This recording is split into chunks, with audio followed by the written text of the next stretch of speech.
Hare Krishna, Hare Krishna, Krishna Krishna, Hare Hare, Hare Rama, Hare Rama, Rama Rama, Hare Hare, Hare Krishna, Hare Krishna, Krishna Krishna,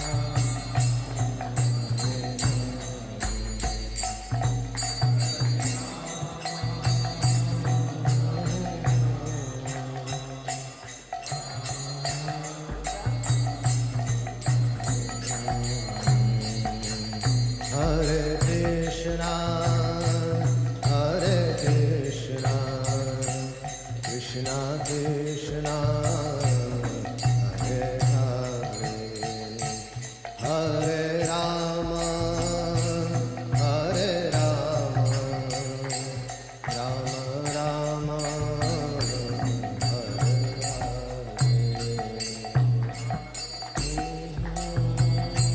Hare Krishna, Krishna Krishna,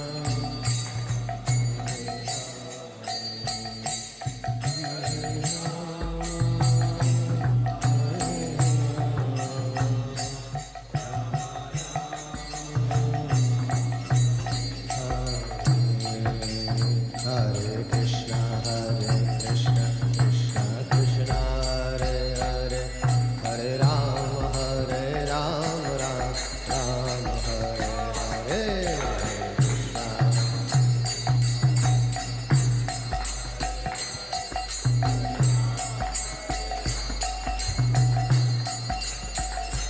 Hare Krishna, Hare Krishna, Krishna Krishna, Hare Hare, Hare Rama, Hare Rama, Rama Rama, Hare Hare,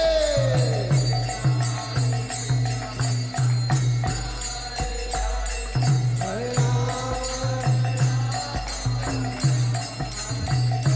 Hare Krishna, Hare Krishna, Krishna Krishna, Hare Hare, Hare Rama, Hare Rama, Rama Rama, Hare Hare,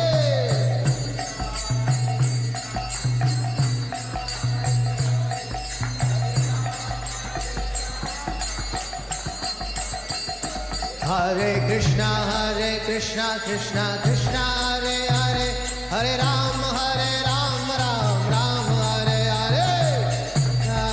Loudly.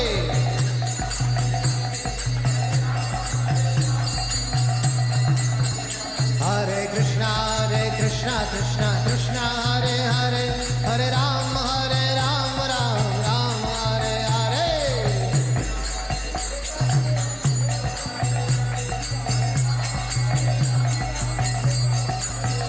Hare Krishna, Krishna Krishna, Hare Hare, Hare Rama, Hare Rama, Rama Rama, Hare Hare.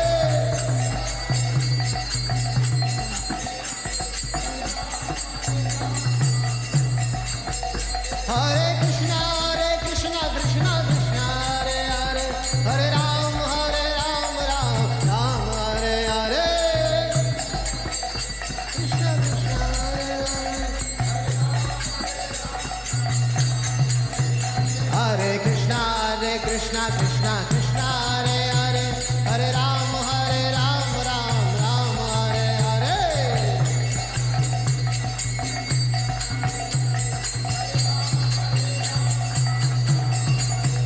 Jaya Krishna Balaram, Jaya Krishna Balaram, Jaya Krishna Balaram, Jaya Krishna Balaram.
जय जय प्रभुपाद प्रभुपाद प्रभुपाद जय जय प्रभुपाद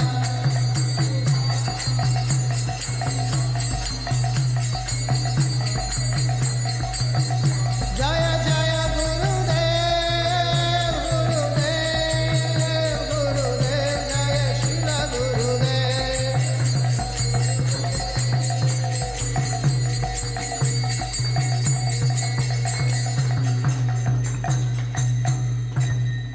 ग्रंथराज श्रीमद् भागवतम की समवेत गौर भक्त वृंद की ओम नमो भगवते वासुदेवाय ओम नमो भगवते वासुदेवाय नारायणं नमस्कृत्यं नरं चैव नरोत्तमम् देवीं सरस्वतीं व्यासं ततो जयत्मुदीरये नष्टप्रायेषु भद्रेषु नित्यं भागवत सेवया भगवते उत्तमश्लोके भक्तिर्भवति नैष्टिकी कृष्णाय वासुदेवाय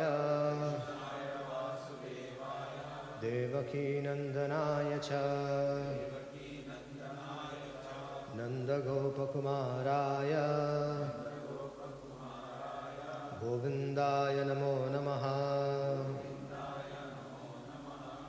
जन्मादियस्य यतन्वयादितरतश्चार्थेष्वभिज्ञस्वराट् तेने ब्रह्मर्धयादिकवये मूयन्ति यत् सूरया तेजो वारिमृदां यथा विनिमयो यत्र त्रिसर्गो मृषा धाम्ना स्वेन सदा निरस्तकुहकं सत्यं परं धीमहि धर्माप्रोजितकैतवत्र परमो निर्मत्सराणां सतां वेद्यं वास्तवमत्र वस्तु शिवदं तापोत्रयन्मूलनं श्रीमद्भागवते महामुनिकृते किं वा परैरीश्वरः सद्योर्दयवृद्ध अत्र कृतिभिः शुश्रूषुभिस्तक्षणात्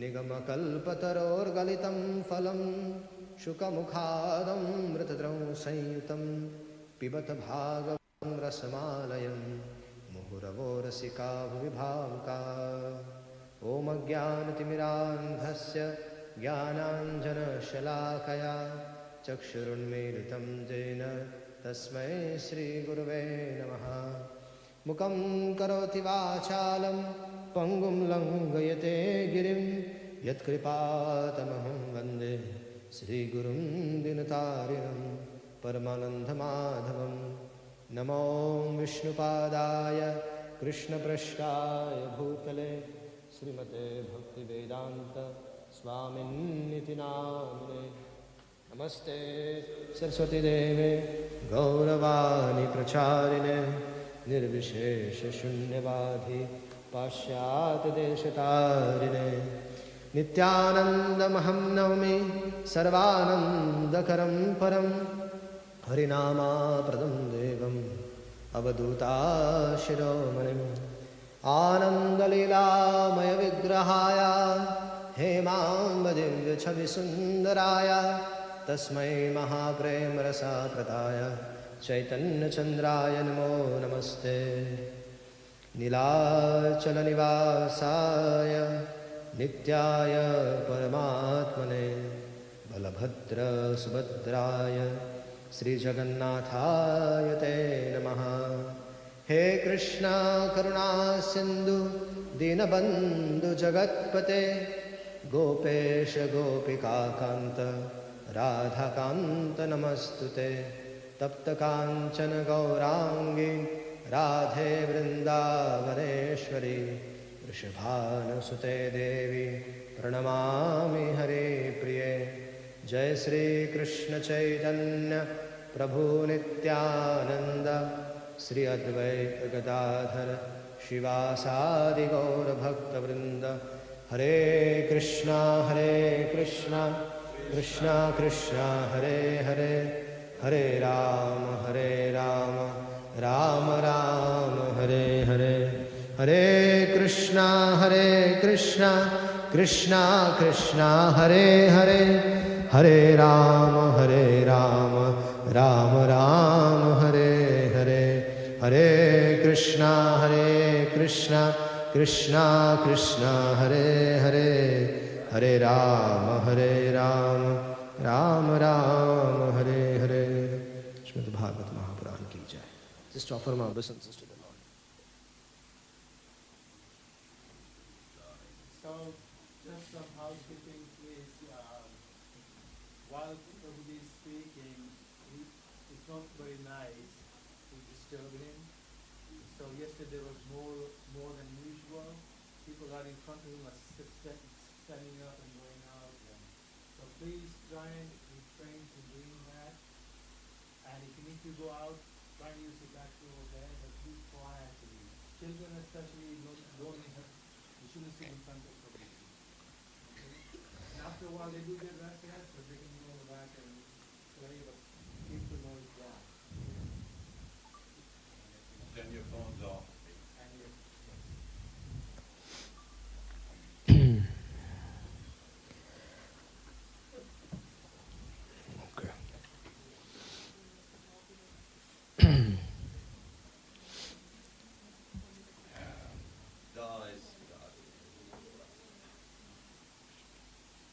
Hare Krishna, everybody. So today will be our effort, our attempt to complete around 60 chapters.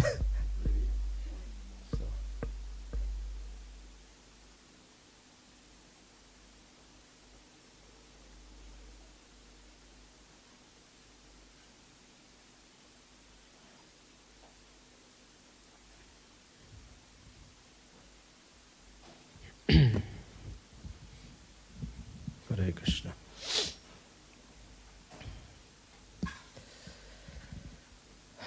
So in the beginning of 9th year, that is in the autumn season, Lord Krishna intended to perform Rasa Leela pastimes.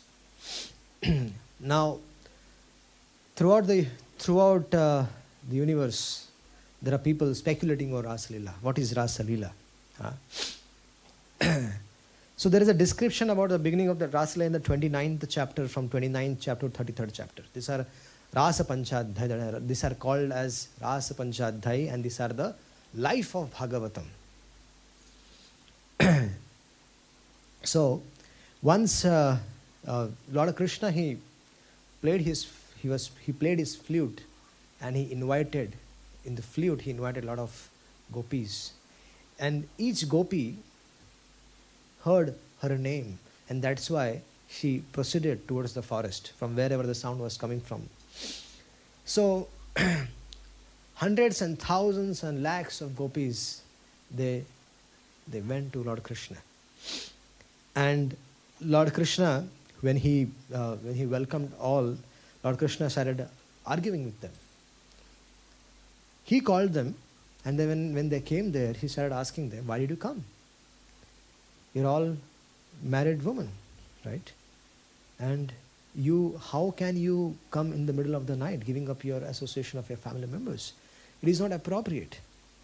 So I suggest that you should all go back." And they heard such arguments, and they were listening very quietly. But then when gopis started to speak, they started arguing with Krishna, and they said that you should not be saying this, because we have given up everything and we have surrendered unto you. We gave all our dharmas, family ties and all our relations, everything. We have sacrificed everything for the pleasure of you. And we are coming here, you are saying that, why have you come here? It doesn't suit you. So Lord Krishna, after arguing with them, there's a description of Lord Krishna finally agreeing with them, and he began the Rasa Leela pastimes. And when the Rasa Leela pastime was actually going on, the gopis, all of the gopis, they thought that Krishna was with each one of them. And it was. Krishna actually expanded himself into thousands and lakhs of gopis. So each gopi had one Krishna with them. And so that is the omnipotency of the Supreme Personality of Godhead. and Lord Krishna, when he was very careful, when he thought that the gopis were dancing along, but they were thinking that Lord Krishna is with us, and they became little puffed up with the whole situation. So Lord Krishna actually left them. They were considering themselves very fortunate that Lord Krishna is with us, and they were embracing Krishna.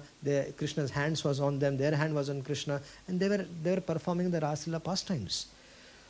But then, when Lord Krishna saw that there is amount of pride in them, it was a transcendental pride. It was not an ordinary pride like us. So when Lord Krishna saw that there is some pride in them, Lord Krishna left them, and he went with Srimati Radharani to some different place.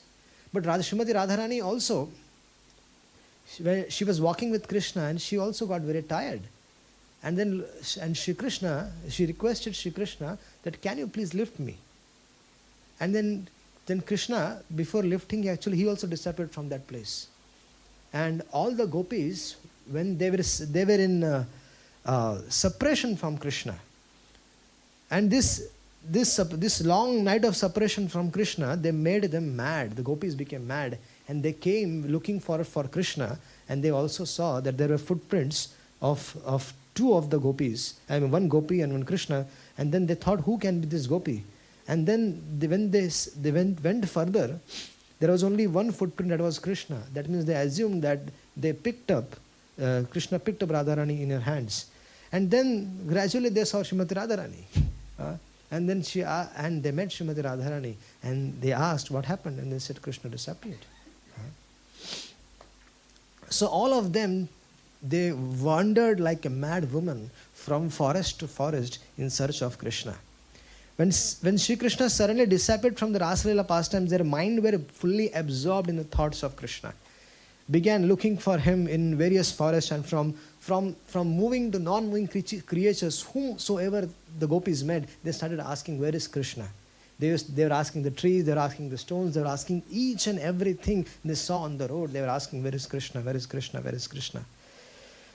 So finally, they became so distraught that they finally began to imitate the pastimes of Lord Krishna. So one became Putana, and another gopi became Krishna, and they performed the Putana Udhar Leela. And then some of the gopis, they became Krishna, and with the help of their sari, they consider their sari as Govardhan, and somebody lifted that Govardhan. So like that, various kinds of pastimes were actually, the gopis were actually imitating Krishna's pastimes. So like Krishna delivering Trinavat, Krishna killing so many different kinds of demons like Aghasur and everybody. So all these pastimes were imitated by Krishna. They were imitated by the gopis. So finally, when the gopis were in a lot of separation from Krishna, so Krishna finally again appeared himself in the midst of all the gopis, and who were extremely disturbed, and they were about to give up their life when such situation was there, and they were in a lot of separation from him, crying. Then Krishna manifested. If we want to attain Krishna in our life, then we need to learn to cry for Krishna. Krishna can only be attained to those who are crying for him. Our Gaudiya Vaishnava Siddhant is, we are actually a crying school. Chaitanya Mahaprabhu established a crying university. This mood of the gopis, this is what Lord Chaitanya Mahaprabhu came and gave it to all of us. This mood of the gopis was not available to everyone. So Lord Shri Krishna, he had 3 unfulfilled desires, and what were the 3 unfulfilled desires of Krishna? That Lord Krishna wanted to experience what was Radharani's love. What happiness does Radharani gets when she sees Krishna. And what is that happiness which she derives by serving Lord Shri Krishna? So Krishna wanted to understand the mood of Srimati Radharani. Krishna is Vishaya, and Jiva, and Srimati Radharani is Ashraya. Krishna is the Supreme Lord, and Srimati Radharani is the devotee of the Supreme Lord. So Krishna wanted to understand the mood of the devotee. How can he understand? He is Bhagavan. Shada Aishwarya Purna, he is Bhagavan. How can he understand the mood of a devotee? He has to become devotee. So to experience this love of the gopis, Chaitanya, Lord Shri Krishna took the mood and complexion of Srimati Radharani, and then he appeared as Sri Chaitanya Mahaprabhu. And where did his desire get fulfilled? When Lord Krishna came as Chaitanya Mahaprabhu, then in Jagannath Puri, that desire got fulfilled. When Chaitanya Mahaprabhu saw Krishna, when saw Jagannath, he saw Krishna in Jagannath. And when Jagannath used to see Chaitanya Mahaprabhu, Jagannath used to see Srimati Radharani. So that's how the Krishna was able to experience the love of Srimati Radharani in Jagannath Puri. So Sri Krishna, if we also want to experience Sri Krishna, Chaitanya Mahaprabhu came and distributed this love, Parakyaras, this unalloyed love for Lord Sri Krishna. And he practically demonstrated it, how one should perform devotional service. Krishna gave theoretical understanding in the Bhagavad Gita. He told, Sarva dharman parittajya mamekam sharanam raja aham tvam sarva papeva mokshishami masuja. He gave the theoretical understanding of what the philosophy is. But practically did he demonstrate? No. That's why he came, when he came as Mahaprabhu, he actually practically demonstrated, he came as an Acharya and he practically demonstrated how one should practice devotional service. Apani Acharya kare jivere sikhaye. He cried himself for himself. In taking the mood and complexion of Srimati Radharani, he was crying for himself actually. And he demonstrated to us how to cry for Krishna. Unless we cry for Krishna, we cannot attain that. So first we need to, actually, that's why we should, when we come to temple, we should offer our obeisances, pray to the Supreme Lord. There are so many prayers in Srimad Bhagavatam. So those prayers, why are they kept in the Srimad Bhagavatam? Those prayers are kept so that one can also repeat those prayers as one's prayers. One can learn those prayers and offer the same prayers to Lord Krishna. Or you can create one of your prayers. But one should pray every day to Lord Shri Krishna and request him to give his devotional service. We should pray to his devotees, beg at the lotus feet of his devotees and request them to give his devotional service. So you can see how when the gopis were crying for him, when Krishna came, Krishna appeared again in the Rasa Leela pastimes. And then Lord Krishna's dance, which he enjoyed with his beloved girlfriends, it actually was the Rasa Leela which was performed for the whole night of Brahma. That night was just not an ordinary night, that was the night of the Lord Brahma's one night of Brahma. For Krishna, when we saw the whole year, if he can fit into one muhurta in Brahma Bhimo Leela we saw, so for him fitting the whole one night of Brahma in one night, it is not so difficult. We need to understand it's Krishna himself who was performing these pastimes. And Krishna expanded himself with each gopis. So we need to understand this pastimes of Lord Krishna with the gopis is not an ordinary pastimes. This is a transcendental pastimes this was free from the lust. One might see that it was a dance of a girl and a boy, but it's not a mere dance of a girl and a boy. One who hears this transcendental pastimes of Ras Leela, one will be able to conquer lust. Because by hearing this transcendental pastimes, one's contaminations of the heart is completely removed. That's why these pastimes are kept in the Bhagavatam, so that conditioned soul, when they read this, when they hear about this, their conditioning about the conditioning of the life will go away. And one becomes a true devotee, pure unalloyed devotee of Lord Shri Krishna. So Lord Shri Krishna is the only actual enjoyer and the object of enjoyment. And although he is one without a second, he expands himself into many, many forms to increase his personal pastimes. Therefore, the great scholars say that Lord Krishna's Rasa Leela is like child's playing with his own reflections. So Sri Krishna is self-satisfied and fully endowed with inconceivable transcendental opulence. When he exhibits such pastimes as Rasa Leela, all the living beings round from Brahma up to the blade of the grass, they become immersed in the bliss of astonishment. So Parikshit Maharaj, when he heard about Rasa Leela pastimes, he had a question, he had a doubt. The doubt was that Parikshit heard the transcendental pastimes of Krishna, and he said that was there a tinge of lust in the gopis? Were the gopis lusty for Krishna? What was the situation? So he expressed this doubt to the great devotee Srila Shukadeva Goswami, and Srila Shukadeva Goswami actually got upset with him. Srila Shukadeva Goswami actually became angry with him. And he said that, are you mad, Parikshit Maharaj? Since Krishna is the absolute truth, such pastimes can never be contaminated by any fault. But if anyone other than the Supreme Lord tries to enjoy such pastimes, if anyone try to imitate such pastimes of Lord Krishna, then what will happen? Just like Lord Shiva can only accept the poison, right? Who can drink the poison? Only Lord Shiva. If any one of us tries to drink that poison, what will happen? We will die. Just like poison can be accepted by Lord Krishna, by Lord Shiva only, similarly, if one tries to imitate such pastimes of Rasa Leela, then one will be doomed to hell, hellish planets of life. So, even one who only thinks of imitating Lord Krishna's pastimes will certainly give himself a big misfortune. Police will catch, government will put in jail, those all things are there, but his own life will be doomed. So, further, there is a pastimes when Krishna was 8 years, 6 months and 6 days old. That was about Ambika Vanagaman Leela. So one day, Nanda Maharaj and all the cowherd men, they all went on the bullock cart. We have that chart with us. They all went to point number 20. So they all went to Ambikavan.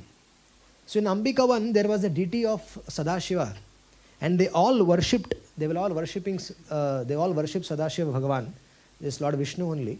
And they bathed in river Saraswati. And when, after the bathing and everything, when Nanda Maharaj was resting, a big snake came and it captured Nanda Maharaj.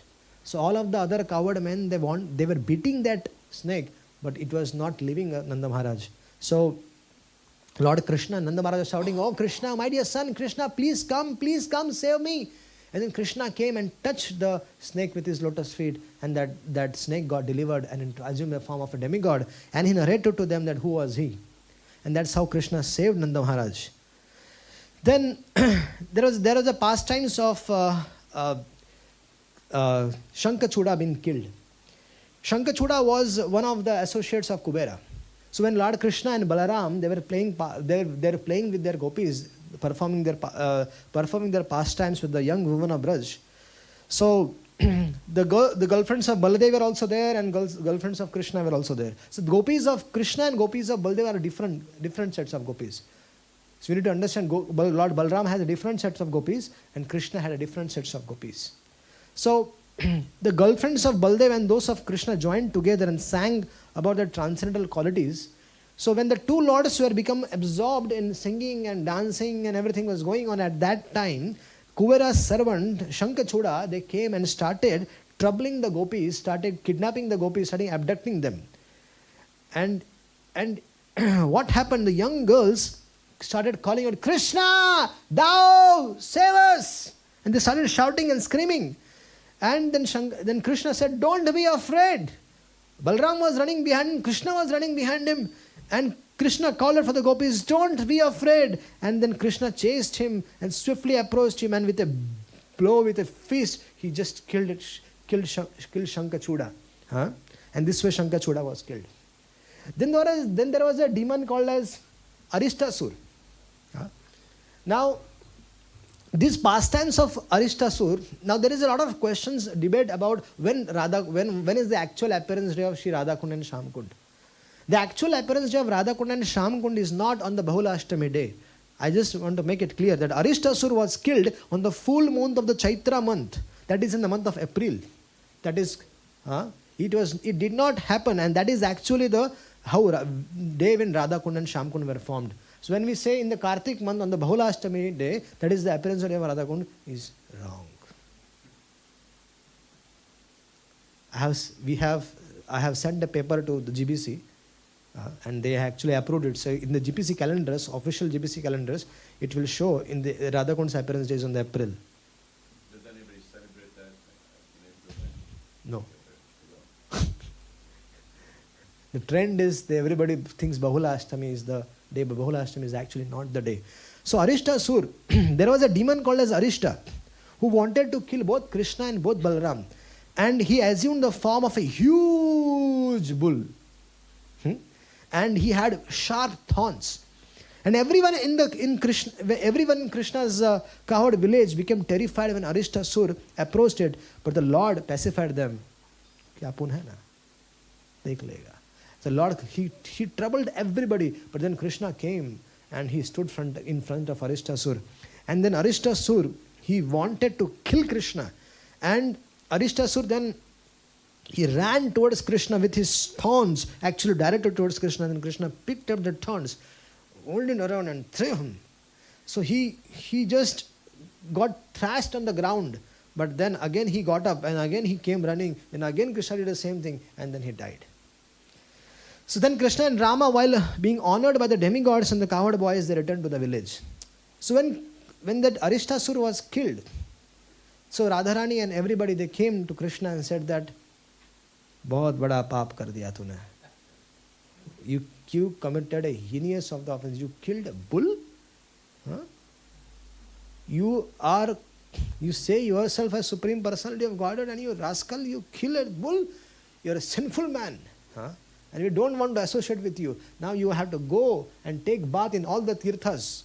Go for the pilgrimage. Only then we will associate with you. Only then we will have some time with you." Krishna said, "Why should I go for pilgrimage? I will call all the places of pilgrimage here." So Arishtasur was such a huge person that his footprint, it was so big that it was like a small, could have become a small lake. He was that big of a demon.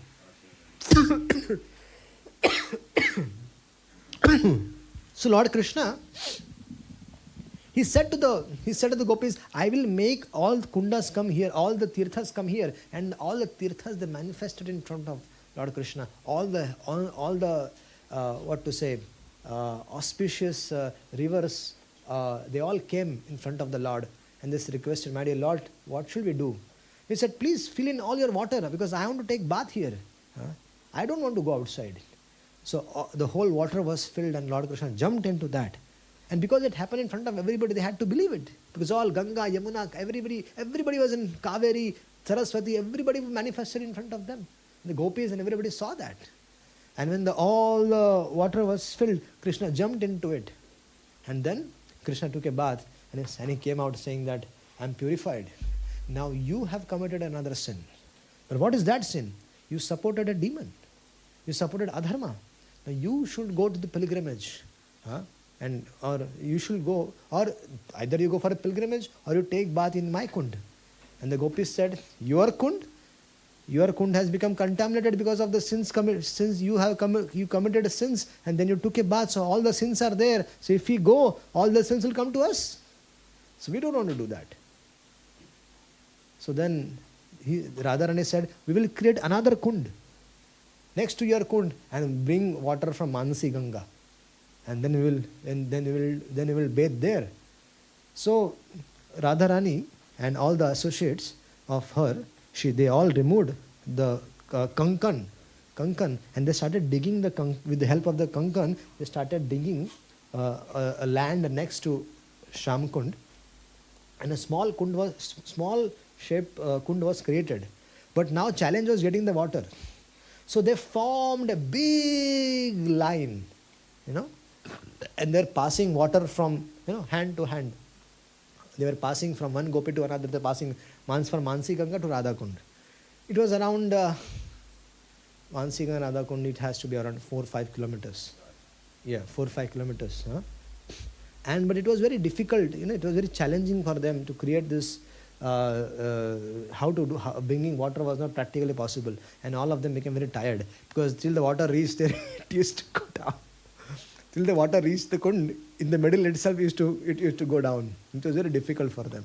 And then finally, Krishna told all that go and serve Srimati Radharani. Past times ho gaya, bichari thak gayi, aap jaake seva karo.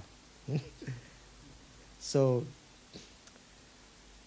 Srimati Radharani was requested by all the Tirthas, can we do some service to you? It will be our good fortune to render this service to you. So, Srimati Radharani agreed, and all the water, it came and it got accumulated in the Radha Kund. And then Srimati Radharani, that kund, and then Srimati Radharani entered in that kund, took the bath. Okay? And then when she took the bath, then Krishna entered that kund again. And they said, this kund is very, very dear to me. And the gopis and all, they entered Krishna kund. And they said, this kund is very dear to us. In this way, the Radha kund and Sham kund was formed. Radha kund Sham kund ki. So this is...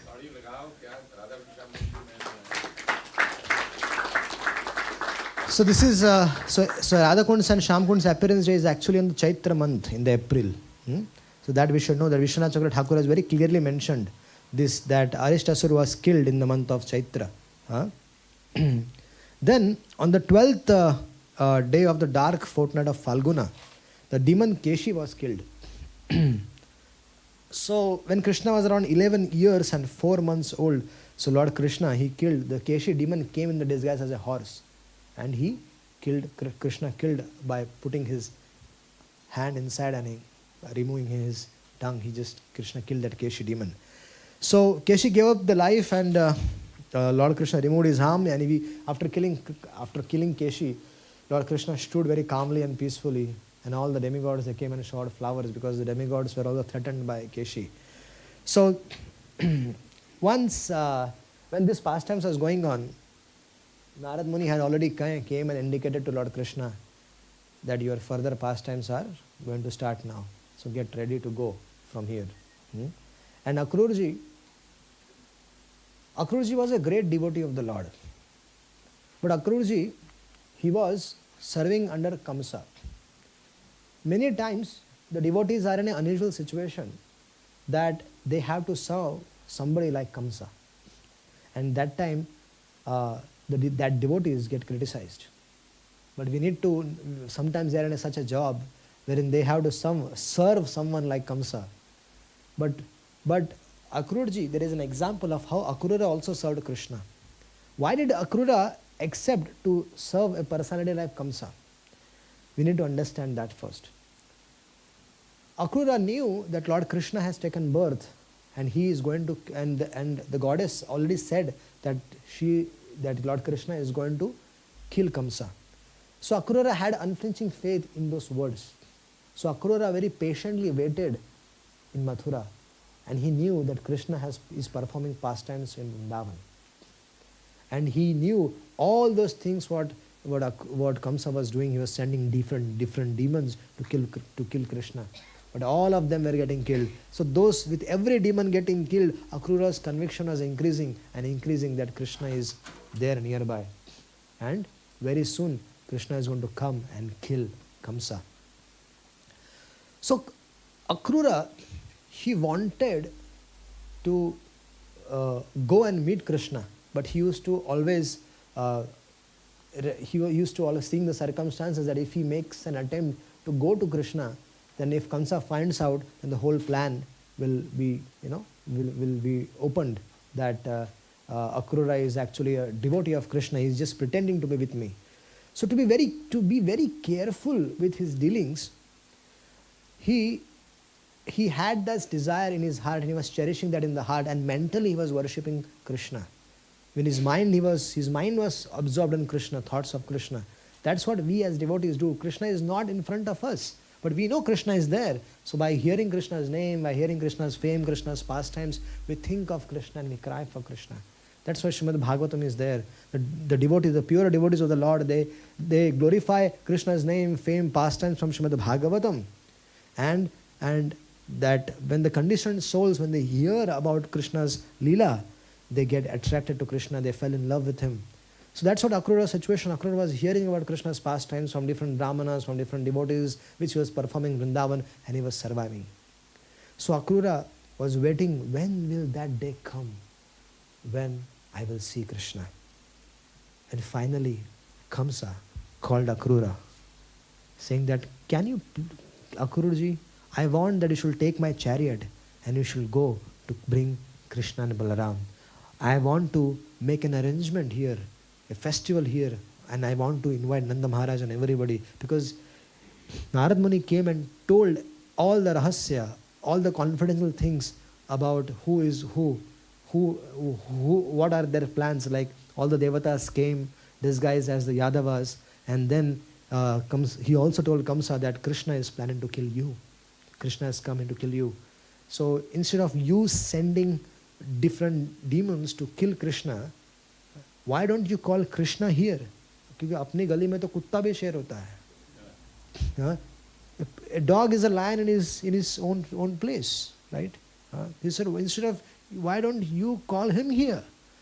And that's why, who is the right person to go and invite Krishna? And it was Akrura. So Kansa gave his chariot and he told Akrura, please go and bring Krishna. And Akrura was waiting for that moment for so many years. So many years he was waiting that, when will I see Krishna? And finally Kamsa is giving a chariot. Imagine you're a boss who has been, very challenging in your life. He has been the biggest challenge in your life, dealing with him.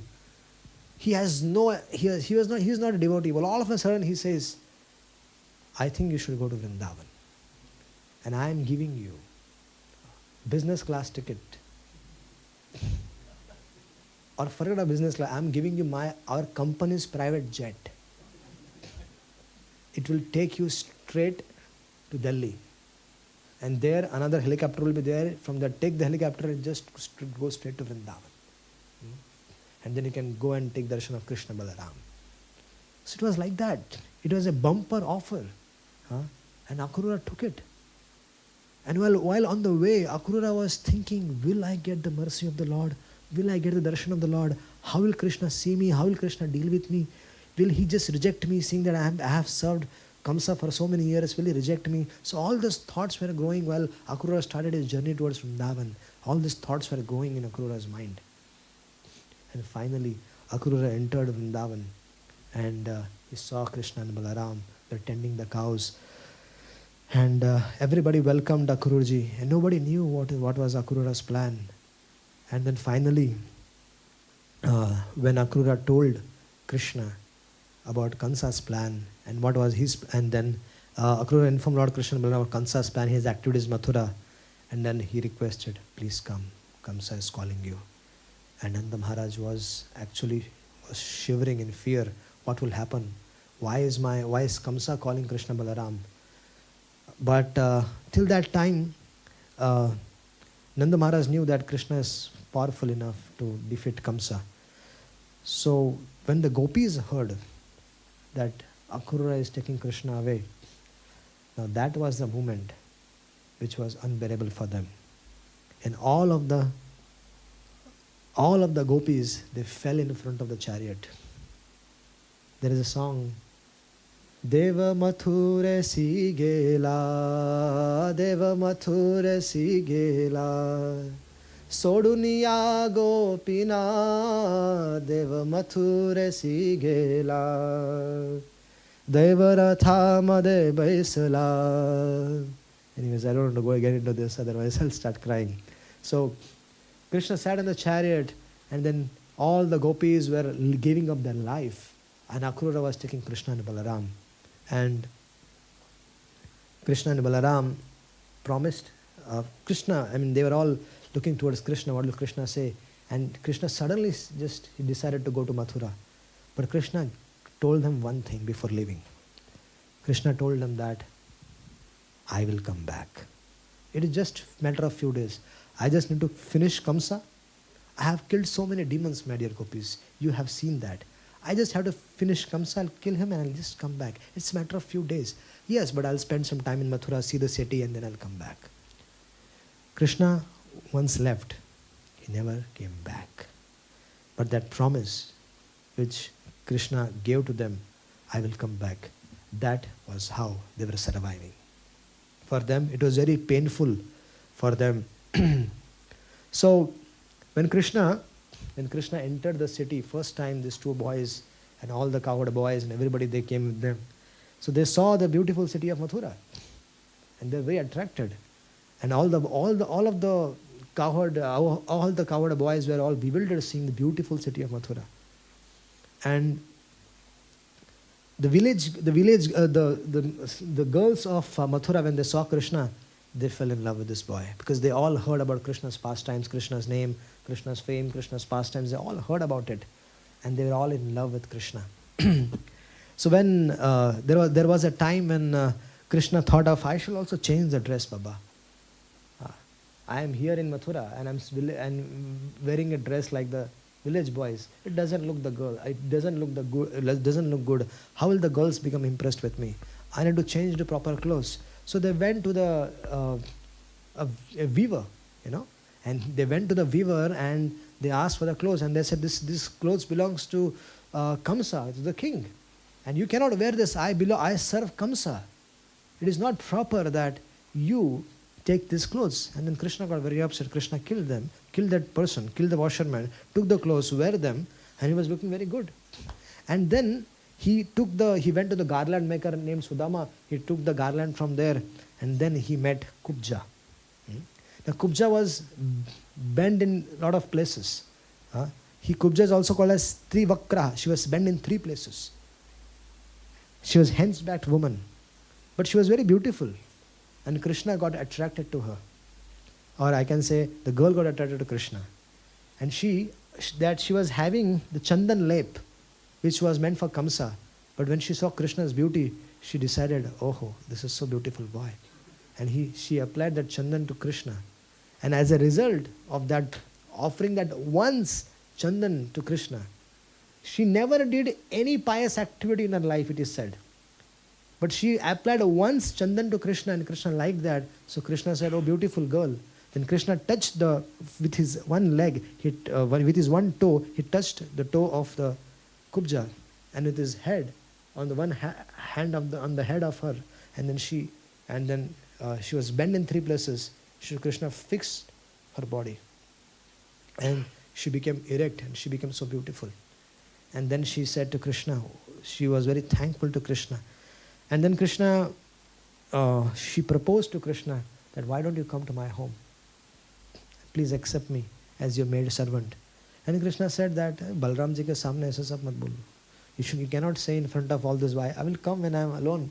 I will come with my close associate, I will come with you. So Krishna came along with Uddhava once he went and met Kubja all alone and spent some time with her. So then further, Krishna went and broke the sacrificial bow. There was a sacrifice which was been done there was a bow been kept. It was Lord Shiva's bow, and that was been kept there. So Krishna broke the sacrificial bow. He killed Kamsa's soldier, and then he went in the wrestling arena. And before he entered the wrestling arena, there was an elephant called as Kuelapid. He was waiting for Krishna. And Kuelapid was a very powerful elephant. And Krishna very plainly, he killed that elephant. He took that, tusk of that elephant, and with all the blood around, Krishna entered the arena. And as soon as Krishna entered the arena, all the people who were celebrating, all the people were sitting there waiting for Krishna to come. They all started celebrating that Krishna has finally come. But then Kamsa ordered all the big giant wrestlers there, like Charuk, Mushtik, to fight with Krishna and Balaram. So they were this heavy people, heavyweight champions, WWF champions. Imagine a small little boy of 10, 11 years old boy, and these all people are great wrestlers. So all of them, they started criticizing Kamsa, that how is that this wrestling match is an injustice. But when they saw Krishna and Balaram fighting with these wrestlers, they could understand that these are Supreme Personality of Godhead. And they killed all the wrestlers there. And then Kamsa got very upset, and Kamsa ordered that arrest Krishna and kill all Vasudev, Devaki and Ugrasen, kill everybody. And Krishna got really upset, and Krishna jumped on that dais where Kamsa was there. Krishna took Kamsa and he threw him down, jumped on him, and with a blow of his fist, Krishna killed Kamsa. And that's how the special demon who has been troubling Krishna and his associates for a long, long time was finally killed. Krishna also killed the 8 brothers of Kamsa, along with Kamsa. Then comes the pastimes of how Krishna started spending a lot of time in Mathura itself. And there was a time when Lord Krishna was sent. This is all over now. So Lord Krishna was sent to Gurukul for studying at Sandipani Muni's Gurukul in Ujjain. If you go to Indore, from Indore there is a place near Indore, Ujjain. In Ujjain, Sandipani Muni's ashram was there. Lord Krishna and Balaram and Sudama and all of them, they met there and they were studying. So in 64 days, Krishna studied the 64 Vidyas. And when there was a time came to give Guru Dakshina, so Sandipani Muni asked nothing. He did not ask for anything, but his wife asked for his lost son, their lost son. So Krishna and Balaram went and rescued their son from, they had to go to travel to different places, and finally they were able to rescue the son and gave the teacher's son back to the teacher. And then there is a description about how Uddhava visited Vrindavan. So once there was a time when Lord Krishna was experiencing a lot of separation from the gopis of Vrindavan, and the gopis also were experiencing a lot of separation from Krishna. And so Krishna decided that Uddhavji is a bhakta who was Aishwarya. I mean, he was. There are 2 kinds of devotees. One are devotees who understand Krishna as only the son of Nanda Maharaj. They don't understand Krishna as Supreme Personality of Godhead. Especially the devotees who are staying in Braj, like Nanda Maharaj, like his friends, all the sakhas, all the gopis, all Krishna's mothers who were like his Vatsalamai mothers, they and everybody, they used to consider Krishna as only the son of Nanda Maharaj and their own. They never thought Krishna as Supreme Personality of Godhead. But in Mathura and in Dwarka, now there is a huge difference between Vrindavan and the mood of Dwarka and Mathura. In Mathura, everybody understood Krishna as their own also. Their relationship as well was there. But at the same time, they also understood that he was Supreme Personality of Godhead. So, Uddhavji was Brahaspati's disciple. He was a disciple of Brahaspati. He has done PhD from the Brahaspati University. And Uddhavji, Krishna wanted that Uddhavji, although he is Brahaspati disciple, he has learned everything from Brahaspati, but Krishna wanted that Uddhav should take admission from Gopi's University. So, but how Uddhav was a very, Jnani Bhakta. And Gopis are Premi Bhaktas. The problem with Uddhav was that there was no prem. He loved Krishna as he had relationship with Krishna, but there was all Aishwarya in it. And Krishna wanted little friendship with Madhurya. Some love should be there in that friendship. So, what should be done? So Krishna called Uddhavji and he said, Uddhavji, can you do a favor to me? I said, what? Can you please carry some message to the gopis of Vrindavan? Can you please convince them? They're crying in separation from me. Can you please go and convince them that there is no need to cry? And because I am always there with them. And Krishna actually, he gave a lot of letters with Uddhava. And he told, go and give this letter to my mother, this to Gopis, this to Radharani, this to my Sakha friends. Please take this letter. So Krishna, he taught everything. And Uddhava was very, he was like a Jnani Bhakta. He was puffed up. Not puffed up, but this is transcendental puffness. That he was thinking, I will be able to convince them. Uddhavji was saying that, I am in a position that I will be able to convince that gaon ke log hai. I am Brahaspati's disciple, returned from heavenly planets.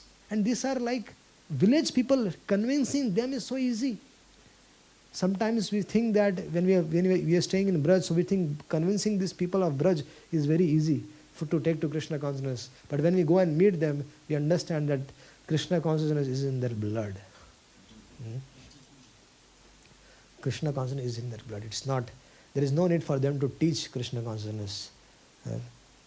So, Uddhavji, when he entered, he had a lot of plans. Uddhavji had made a lot of plans to, okay, I will convince Mother Yashoda this way, I will convince Radharani this way, I will convince the Gopis this way, I will convince Krishna's friends this way. So when Uddhava entered when Uddhava entered Braj, what happened that the dust of Braj smeared over Uddhava. He got that dust of Vrindavan.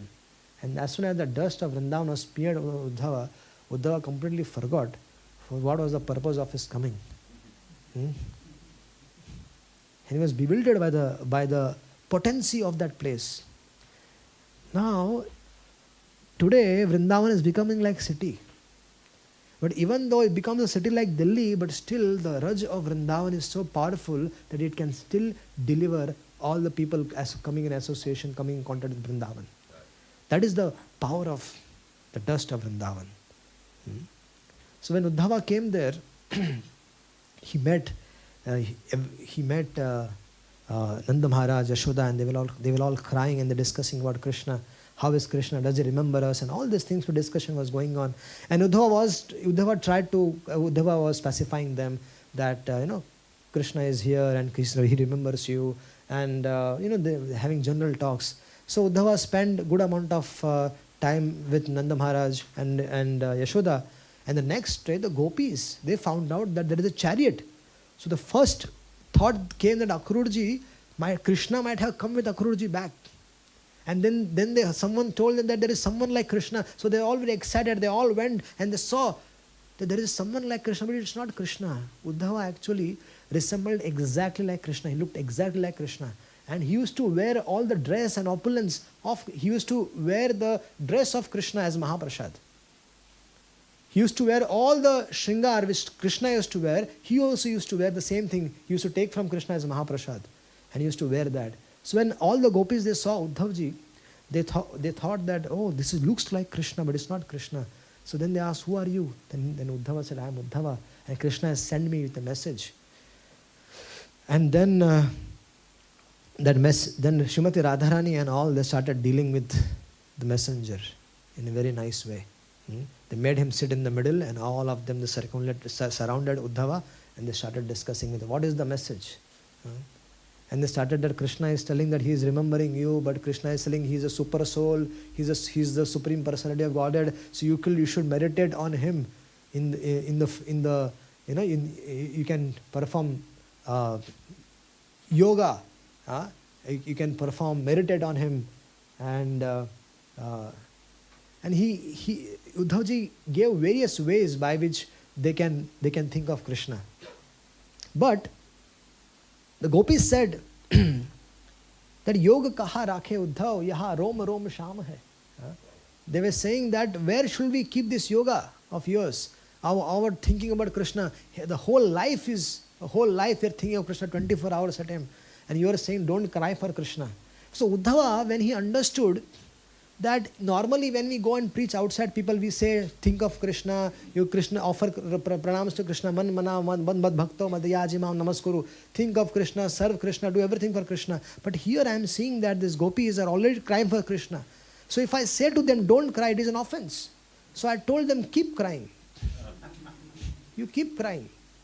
And Uddhava also used to cry along with them. He was also thinking, and Uddhava actually realized that their love is actually beyond reception, that Krishna is actually indebted to all of them. The amount of love these gopis have for Krishna, it's beyond imagination of anybody. Even Brahma even these people are more fortunate than Brahma. And that's why Uddhavji, Uddhavji was praying to the gopis, please allow me to become a creeper in Vrindavan. That's why Uddhavji still resides in Vrindavan, in Govardhan, near Kusum Sarovar as creeper. In the Skanda Puran, there is a pastime when Vajranam and Parikshit Maharaj, when they came there, they performed Nam Sankirtan, and Uddhavji manifested from the creepers, and they met everybody again.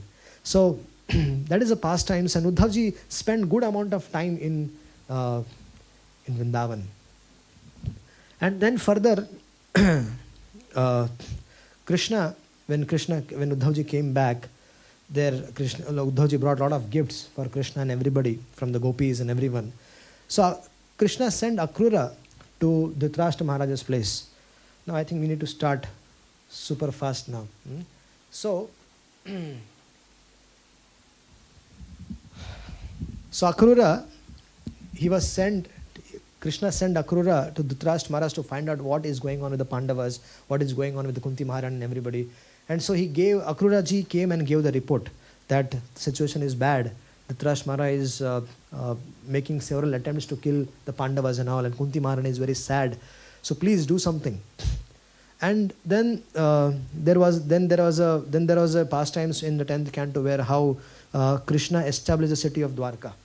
Okay, there was a personality called as Jarasandha. When Kansa got killed, Kansa's wives were the daughters of Jarasandha. So they went and told Jarasandha that Jarasandha, our dear father, please take this revenge and kill Krishna. So Jarasandha took a big army and he came to Mathura and he attacked Krishna and Balaram and whole of Mathura Yadavas. And Krishna and Balaram easily they defeated. And Balaram went and captured Jarasandha, and Balaram was about to kill Jarasandha. And then Krishna said, Baba, what are you doing? He is our man. We are here to establish dharma. So Jarasandha will bring all the adharmic people, all the adharmic kings from all over the world, and they will come here. And we are here only. We'll keep on killing them. What is the problem? So 17 times Jarasandha attacked Mathura. And 17 times Jarasandha got defeated. And finally, later on, Krishna, the 18th time when it was supposed to happen, at that time Narad Muni did a trick. Narad Muni went and told this Kala Yavana that for you there is a suitable person, that is Krishna. He is in Mathura. Go with all your army and go and fight with Krishna, because you will get pleasure. Because Kala Yavana wanted someone who will fight with me. And he was asking Narad Muni, will you fight with me? Narad Muni said, Baba, I am not the person. You go to Krishna. He is here on the planet. And Narad Muni told he is a powerful personality. He is the Supreme Lord. So you go and fight with him. So there was attack on Mathura from two places. But Narad Muni is also very tricky. He sends Kala Yavana with a big army to Mathura. Very unusual, no? And Jarasandha is coming. So Krishna has thought, Baba, what to do now? Mathura is in trouble. So Krishna did a trick. He established Dwarka in the city. In Dwarka is in Gujarat. And in the middle of the ocean, the Dwarka was established. And in one night, everybody was transferred from Mathura to Dwarka. How? They slept in Mathura, woke up in Dwarka. And the whole Mathura city was manifested as it is there in Dwarka with more beauty. So they slept in their respective houses. Everybody, all the Mathura Vasis were in their own house. But when they woke up, they were in Dwarka. That's how Krishna transfers people. Pura city transfer kar diya. This is Krishna packers and movers. Pack it and move it without even anybody noticing it. And then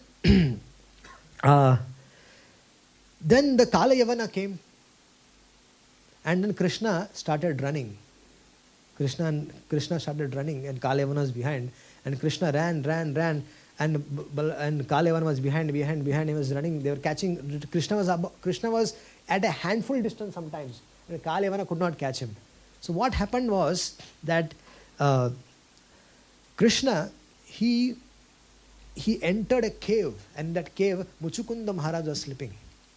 Muchukunda Maharaj has received blessings from the demigods that whoever wakes him up, and whoever he sees after that person burned into ashes. So Krishna went in that cave and put his uttari on Muchukunda Maharaj, and he went and hid himself in the cave. Kalayavana thought that Krishna is sleeping there. He went and kicked him. Get up, you rascal! You made me run from Mathura to up to here. Now you are sleeping. Get up! And he woke up Muchukunda Maharaj. Muchukunda Maharaj got up, and that Kalayavana was burned to ashes. So, and then Lord Krishna manifested in front of Muchukunda Maharaj. And when Muchukunda Maharaj saw the beauty of Lord Krishna, he said, "Who are you?" Well, me? I have so many names. My name, fame, pastimes are unlimited. But here I am Krishna. And then he understood that the demigods blessed him that he will get darshan of Lord Krishna, Supreme Personality of Godhead, Lord Narayana. And Muchukunda offered prayers. Then there are the pastimes of Krishna kidnapping Rukmini. Once Rukmini, she was the daughter of King, I forgot the name.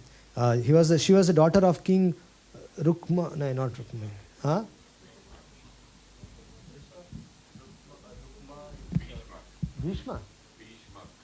Bhishmak. Okay. So Rukmini, she heard about Krishna's pastimes. She never saw Krishna in her life. Her father was a great devotee of the Brahmanas. So a lot of Brahmanas used to come to her father's house, and they used to narrate about Krishna's activities, Krishna's pastimes. And Rukmini used to hear them. And Rukmini, by hearing regularly about Krishna, she lost her heart to Krishna. And then she said that if Krishna is on the planet, then I should definitely get married to her. Rukmini, definitely when Supreme Personality of Godhead, Lord Shri Krishna is on the planet, when you know that he is on the planet, then why to put efforts for a girl especially? Why will she get married to someone else? Better to get married to Krishna only directly. If you know that Krishna is in Vrindavan, all of your girls, if you know that Krishna is there in Vrindavan, won't you make effort to go and meet him and get married to him only directly? Why to get married to these conditioned souls? When Supreme Lord is there on the planet, better get married to him. So Rukmini thought the same thing. She heard about Krishna's name, fame, pastimes from the Brahmanas. And then she gave her heart to Krishna. And then she said that if Krishna is on the planet, why should I get married to this dog called Shishupal? Because Shishupal wanted to marry Rukmini. And her father fixed the marriage with Shishupal. The marriage was fixed, the date was fixed. Everything was, cards were distributed, hall was fixed, the Panditji was fixed, the place was fixed. But Rukmini was not ready. So Rukmini, she wrote a letter. Rukmini wrote a letter to Krishna. She said that, "Oh my dear Lord Krishna, I heard about your name, fame, pastimes since I was very small. And then I found out that you are on the planet. Then why should I get married to someone else? I want to marry to you. Oh my dear Lord Krishna, please come and kidnap me. Hridayeshwara Hari Hridaya Nivasi. You are the heart, you are my heart and soul. You always reside in my heart. I beg you, please come and kidnap me. I don't want to get married to Shishupal." So she wrote a long letter and she sent a Brahmana. She said, go to Dwarka, oh Brahmanji, go to Dwarka and give this letter. And when this Brahmana reached from Kaundanepur in Maharashtra, Brahman went to Dwarka. Kaundanepur is in Maharashtra, and Brahman had to go to Dwarka from there. So the Brahmana reached Krishna. He handed over the letter. And Krishna saw the letter of Rukmini. And a sort of foolproof plan was given how to kidnap Rukmini. That one day before the marriage of with Shishupal, Rukmini was supposed to go to Ambika Mata's temple. And that's where Krishna told, come and kidnap me there. Pick me up from there. So once the letter was received, then that Brahmana told Krishna, so what is your plan? Brahmana read out the letter to Krishna and asked Krishna, what is your plan? And Krishna said that the amount of love she has for me, I love her more. So we think that we are loving Krishna so much, but actually Krishna's love for us is more than us. more than we want to become Krishna conscious and finish our business in the material world and go back to Him. Krishna wants us to come to Him. And then he said that don't worry. I will do what Rukmini has said. Let's go. When Brahmanji looked at the watch, at the date and everything, he said, how is it possible? Tomorrow is the day after his Rukmini's marriage. How will we reach in one night? He said, don't worry. And then Krishna made Brahmana sit in his own chariot, and Krishna himself drove the chariot. Then imagine Krishna himself is driving the chariot. Then the speed was at the speed of more than the speed of the mind. And here what happened, Balaram, he got the news that Lord Krishna suddenly left for Kauntanepur. Now Balaram found out from resources that Kauntanepur, Rukmini is getting married. And what on the earth, why is Krishna going there? So Balaram could not understand. Then Balaram started connecting that he wants to get married to Rukmini ji, looks like. So Balaram with his one Akshani Sena, because he knew that the whole hundreds and lakhs and thousands of military came there to protect the marriage of Rukmini and Shishupal. Because everybody knew that kuch na kuch kaand hone wala hai. There will be some problem or the other is going to happen there. So it was a Z plus security. All the top, Jarasandha and everyone had their whole military strength in this marriage. They wanted to make sure that Shishupal gets married to Rukmini. So that was the arrangement being made. So Rukmini, as that particular day came, there was no news about Krishna's arrival. So Rukmini was started to think, now has Krishna accepted the proposal or no? And she was, for the whole night, she was praying to Brahmaji, Lord Shiva, Ganeshji and everybody that please Brahmaji, if I have done any sukruti, if I have done anything, I offer that to you, but please make me married to Krishna. So Rukmini was mad in love, but she decided if Krishna does not come, she will not get married to Shishupal, she will give up her life. And she mentioned the letter also. But when Rukmini was that particular time when Rukmini was about to go for the worshipping Ambika Mata's deity, that time came, that moment came, and she was in anxiety that I have told Krishna to come and pick me up this particular time, and this time is nearing and I am getting no news about Krishna. And all of a sudden, Rukmini's left eye, left hand and left leg started to quiver. And this indicated that this is something auspicious. And then she saw that Brahmana. And that Brahmana had a very big smile on his face. And that when the smile itself told, and Brahmana indicated that Krishna has come. So Rukmini ji, she is the goddess of fortune. What will she offer to that Brahmana? This Brahmana is helping her getting married to Krishna. She is goddess of fortune. What can she offer to her, to this Brahmana as a gift? You know what she did? She offered her respects. She bowed down to Brahmana and said that I give myself to you, Brahmanji. I cannot give anything, but I can just offer you pranams. I am so grateful to you that you did this. So when Rukmini went and worshipped Ambika Mata's deity, she worshipped the Ambika Mata and she came out. Rukmini was so beautiful, so beautiful, so beautiful, that when she came out, she took out her pallu just to look where Krishna is. And that time was the first time that the world saw Rukmini's beauty, and they were all struck, awestruck, and they were freezed. Jarasandh, Shishupal, and all these great personalities, when they saw Rukmini, she was goddess of fortune. How beautiful she will be. When they saw Rukmini, they just got awestruck, and they just didn't know what to do, what not to do. Everybody was just freezed.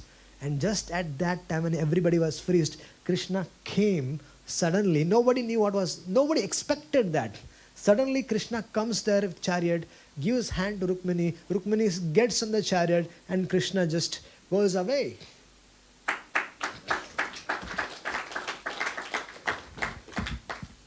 Just like Krishna kidnaps Rukmini, Krishna can also kidnap us. So we also have to write a letter to Krishna. We are not that beautiful. No problem. Our heart has to be beautiful. With that beautiful heart, with that love and affection, write a letter to Krishna. Please come and kidnap me from this material world. Otherwise, we are going to get rotten in this material world. So don't, as soon as possible, write a love letter to Krishna. Please kidnap me. And give it to the Lord. And Krishna will definitely come and kidnap you from this material world, free you from the cycle of birth and death.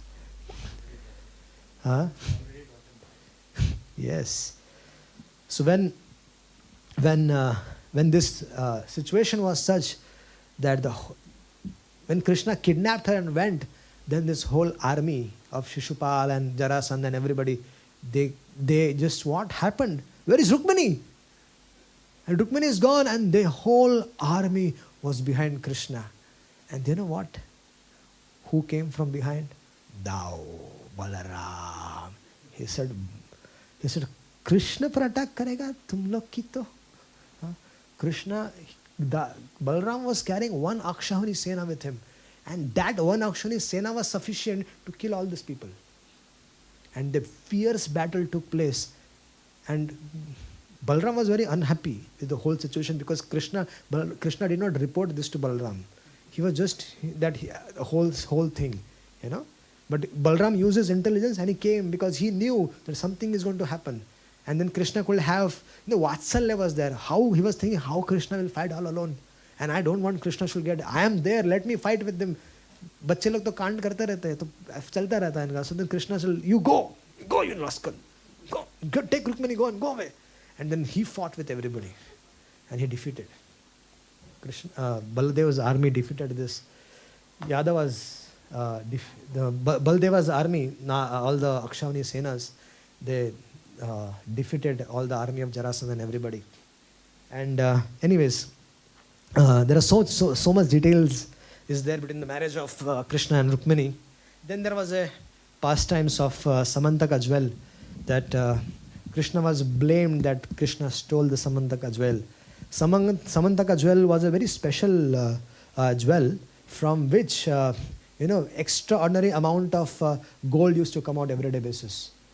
So Satyajit, I don't want to get into a lot of detail, but Satyajit took that jewel to Akrura. It was actually with a lot of people. That jewel was with a lot of people, but Satyajit finally took, and then he went to the forest and he got killed.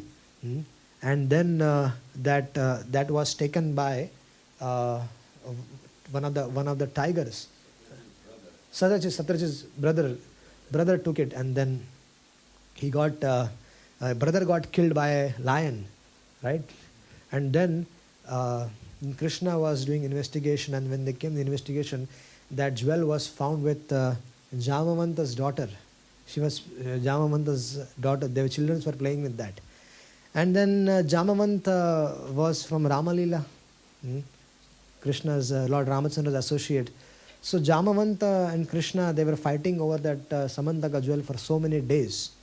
And finally, when Jamavanta realized that it can only be my Supreme Lord who can fight with me like this. So then he asked, who are you? And he said, Baba, Jamavant, you did not know me. I am Ram. Then you are Ram, why are you fighting with me? Huh? So then Jamavanta gave Jamavanti, his daughter, to Krishna. Satrajit also gave his daughter to Krishna. So everybody, Krishna started, after Rukmini's marriage, Krishna started the marriage ceremonies. Every now and then there was a marriage ceremony. Sometimes 5 princes, sometimes he got married to 5 princes at different times. So sometimes he used to get married to hundreds and thousands of girls at a time.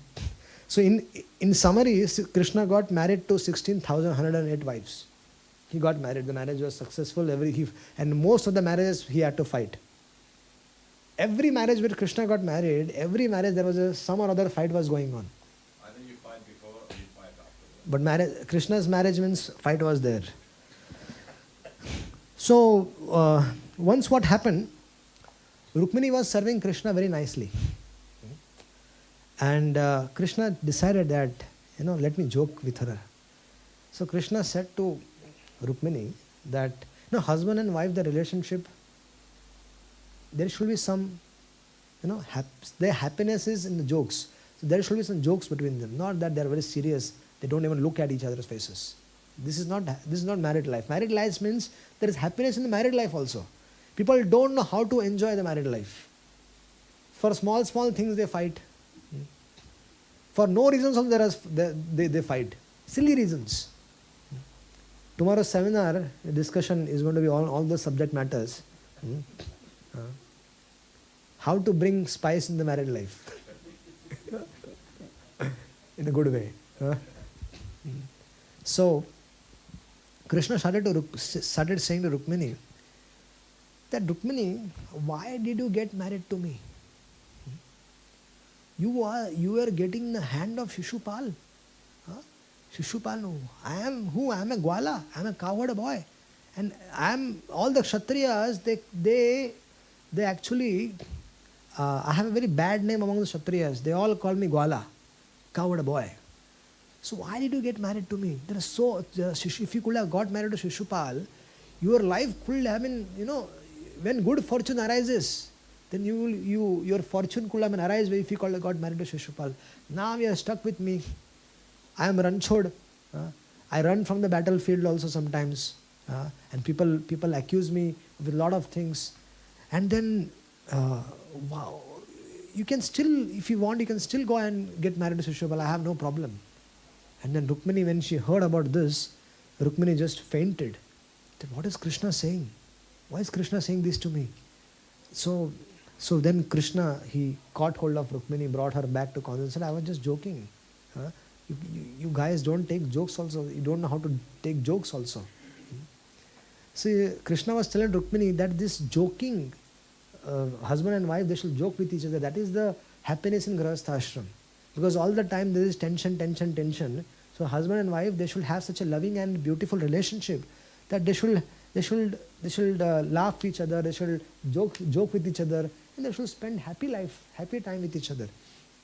And then Rukmini told that, do not play such jokes with me. It doesn't look good. You can play some other jokes. So in this way, the Rukmini and Krishna, they used to have some loving relationship like that. So once what happened, that there was a demon called as Banasur. So Banasur was a staunch devotee of Lord Shiva. And Banasur had 1,000 arms. And the 1,000 arms, he used to play different kinds of instruments and he used to give pleasure to Lord Shiva. And Lord Shiva used to play Tandav Nritya. He used to play Tandav on Banasur's drums beating. And so one fine day, Banasur asked that, there is nobody in this world to whom I can fight.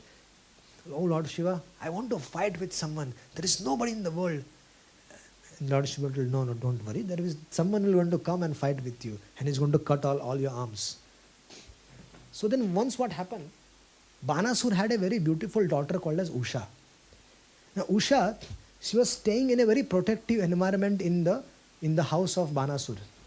And she was Banasur's daughter, means, the princess, and she was having very opulent life. So she was dreaming, Usha was dreaming of a boy in the dream. Every day she used to have a dream of that boy. Every day. One day, one night actually, when she was dreaming, that her dream suddenly broke.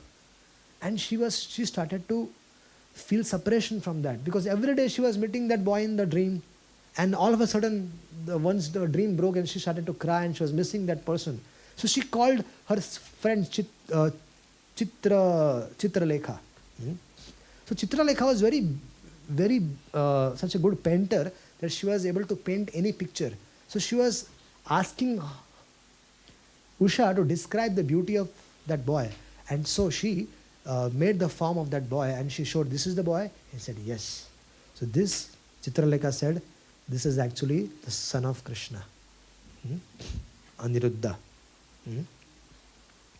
And so she said, can you please get him? Chitralekha said, why not? I had to go to Dwarka. So she went to Dwarka, picked up Aniruddha, brought him straight. In his sleep itself, he was sleeping. He lifted Aniruddha, kidnapped him, and brought him to Usha's place. And Chitralekha actually brought them together, and they started living like husband and wife, Usha and Aniruddha. So Banasur had no news about this, what is going on inside his palace. But one fine day, the female guards, they saw some symptoms of Usha being, that Usha was showing this symptoms of becoming a very matured girl. I mean, it told that she was associating with a person, with a man. So this report went to Banasur. And then Banasur came with the whole army, with all his guards and everybody to see who is that man. And then they attacked Aniruddha. And Aniruddha and Banasur, they had a fight, but somehow Aniruddha was able to kill few of them. But finally, Banasur kidnapped Aniruddha and put him in the custody. And this news reached Dwarka. And then from there, Dwarka Vasis, they decided to attack Banasur's kingdom. So they came with their Sena, and then Banasur requested Lord Shiva to participate. So then it was Lord Krishna versus Lord Shiva, the battle. So the two armies were fighting, even Kartikeya, Ganesh, everybody was involved in this fight. So this Dwarka Vasis were fighting with Banasur and Lord Shiva and everything. So there was, Lord Shiva sent the Shiva Jwar, Pashu, which there was an astra which they used, and Krishna sent Narayan astra, and then Shiva Jwar astra, and then Narayan astra. They're all, and then all this chaotic situation was created, and then finally Shiva realized its mistake. Shiva stopped the fight. Banasur, he requested Banasur that Banasur surrender yourself, he is Supreme Lord Shri Krishna, and give your allow Usha and Aniruddha to get married. So in this way, the Usha and Aniruddha's marriage was performed. Then Balram, once Balram visited Vrindavan, after Uddhava visits Vrindavan, this was Balram's visit to Vrindavan. So when Balaram visited Vrindavan, he stayed there for 2 months. And Balram had a different set of gopis. So Balram was spending good time with his gopis and everybody. And when once Balram wanted to play water sports in the waters of Yamuna. So Balramji called Yamuna, Yamuna, come here. And Yamuna was only accustomed to get orders from Lord Krishna. And probably she forgot Balramji, or she was bewildered by Balramji suddenly calling her. So she refused to come. And then Balramji took up the plow, and he was about to finish off Yamuna's water, but then she realized her mistake. She came back and she begged forgiveness, and then Balramji performed a lot of beautiful pastimes in the rivers of Yamuna. So once Narad Muni visited Lord Krishna's palace in Dwarka. Now how many palaces Krishna had in Dwarka? 16,108 palaces. And Krishna used to reside in each one of them. Whenever Krishna has to go to office, to Sudharma Sabha, their Sudharma Sabha, 16,108 Krishna used to come out from the house and become one. And then he used to go to office, come back, and then the one Krishna used to become 16,108 and he used to go to the enter different houses. That's why not to imitate pastimes of Krishna. Only Krishna can manage 16,108 wives. So Naradji was bewildered once how Krishna is managing his household life. Itna shadi kar liya, kaisa manage karta rahega? So Narada, once he came and he wanted to witness the pastimes of Krishna. So every house he was going. First he went to the house of Rukmini and Krishna was doing something and then he welcomed Naradji and they welcomed Naradji. Rukmini served Naradji, Krishna served Naradji. Grihastha ashram hai. So in Grihastha ashram, when the sadhu comes, they were serving her very nicely. They were serving Narad Muni when he is nicely taking care of him. So Naradji comes out from that palace, he goes to another palace and there Krishna is with Satyabhama. Immediately, as if Krishna had not met Narad Muni in the next palace. But Krishna was like, "Oh Naradji, welcome. When did you come?" And Narad Muni was bewildered. "Arey, abhi to jaka hai baaju mein. I just was with you." No. But Narad Muni never said that. He just was saying in his mind that I just met you, Baba.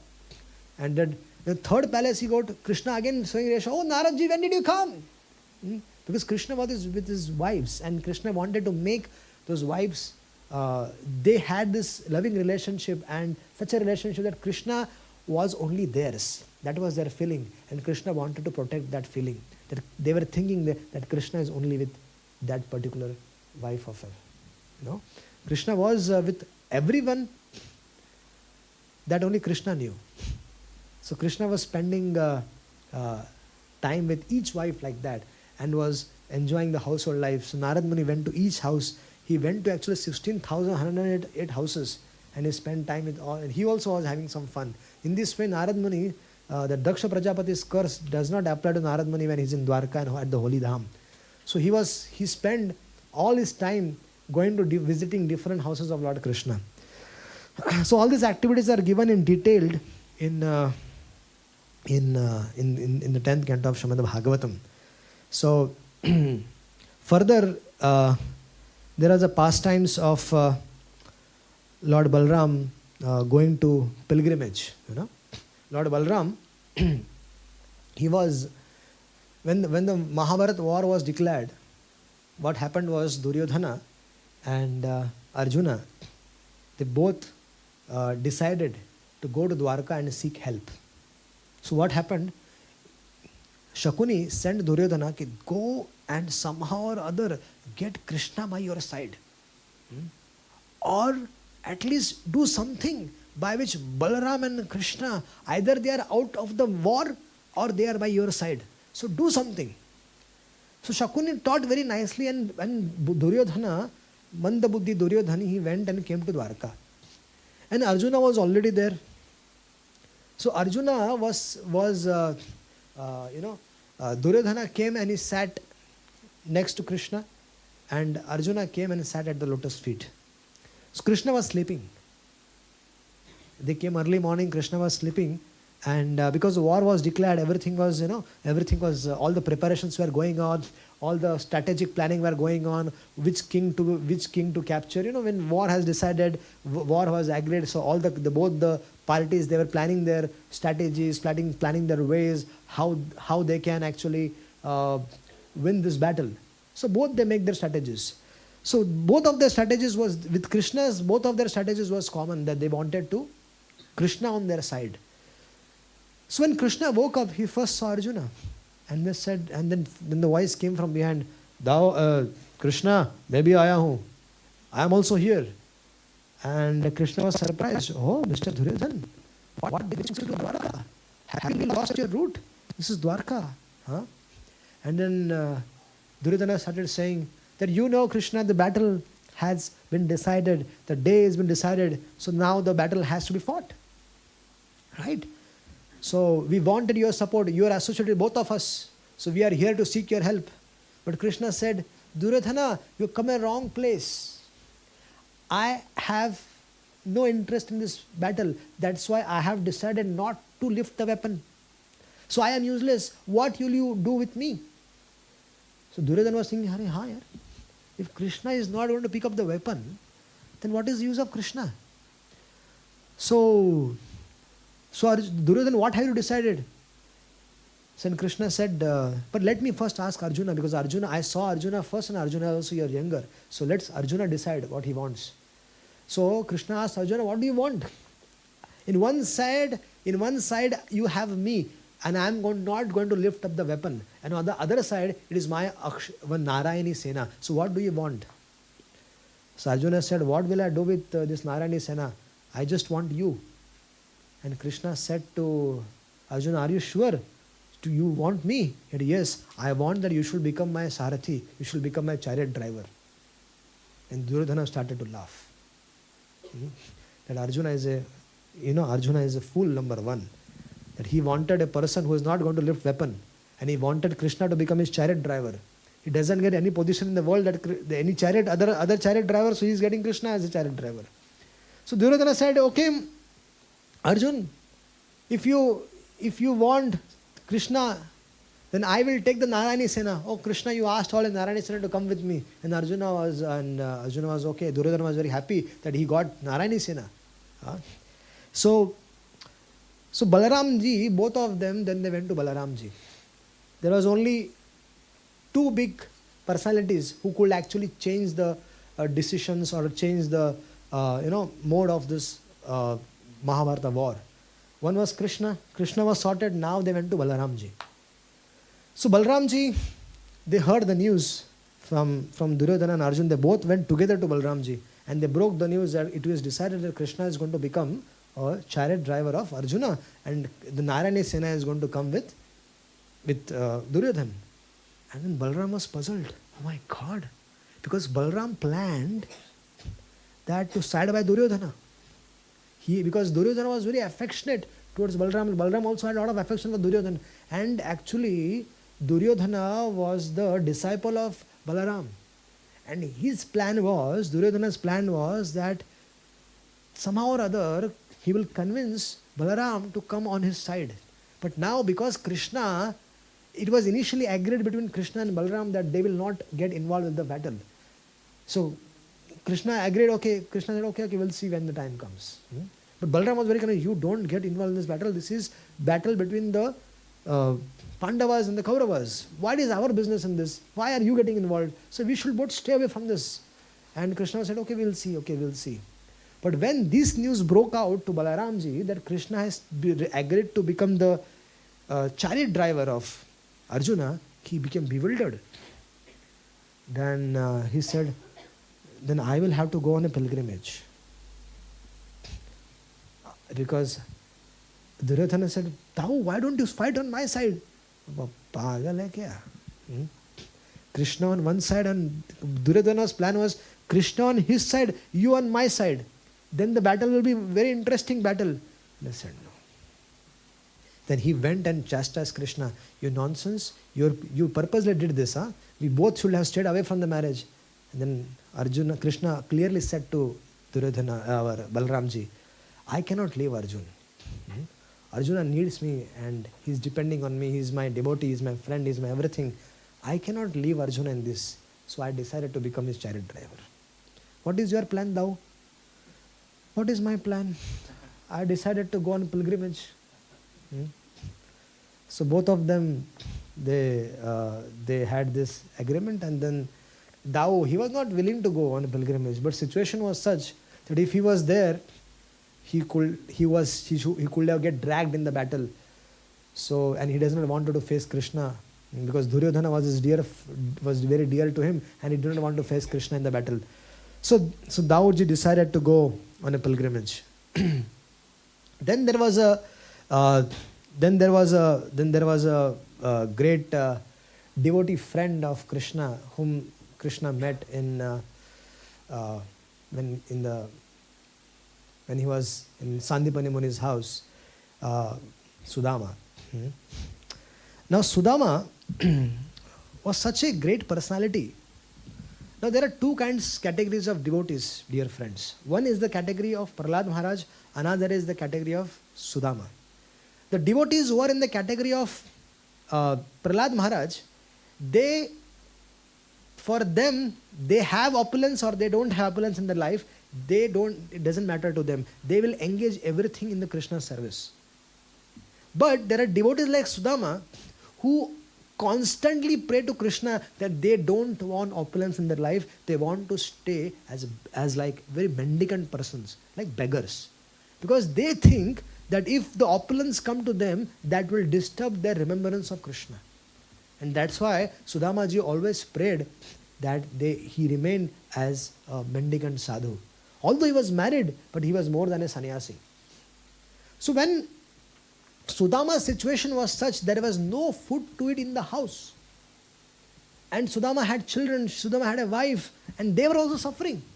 So one fine day, the wife of Sudama, she came to Sudama and she said that it is not appropriate that we are fasting like this, there is nothing to eat, the children are suffering. What kind of parents are we? Why don't you go and ask your friend Krishna for some help? And he said, I don't want to ask Krishna for such kind of help. No, you should go. She was insisting. And then finally Sudama agreed to meet Krishna. And Sudama's wife told Sudama that you don't have to ask anything, just go there and he will understand. So Sudama said, should I go empty-handed? And he said, no, don't go empty-handed. So Sudama's wife went and asked for some chuda, rice flakes, from other houses. She brought and put it in a bag, a small toned cloth, and she gave it to Sudama and said, give this to Krishna. And Sudama started looking, Krishna, will he accept this? He's Dwarkadhish. So Sudama started journeying towards Dwarka. And when Sudama reached Dwarka, it was very unusual that Sudama thought that will Krishna accept me or not? Will Krishna accept my friendship or not? Will he remember me first of all? Because our friendship was very, very old. Now, situation is that, will Krishna remember me? So Sudama came there and he sent a message actually that he tell Krishna that his friend has come. And the message was given to Krishna that Krishna, your friend Sudama has come. Initially the introduction was given, there is a Brahmana who is waiting to see you, but the Brahmana says that he is your close friend from Gurukul. And then he said, Gurukul? From Gurukul?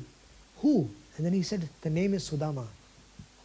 Dekha Sudama ki dina dasha. Now Sudama was in a very sorry situation. Sorry, like he was very poor. He was dressed poor. How can this person be Krishna's friend?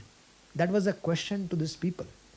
But Sudama came with this little bag of rice and he has nothing with him. And that when Krishna heard that Sudama has come, Krishna started running.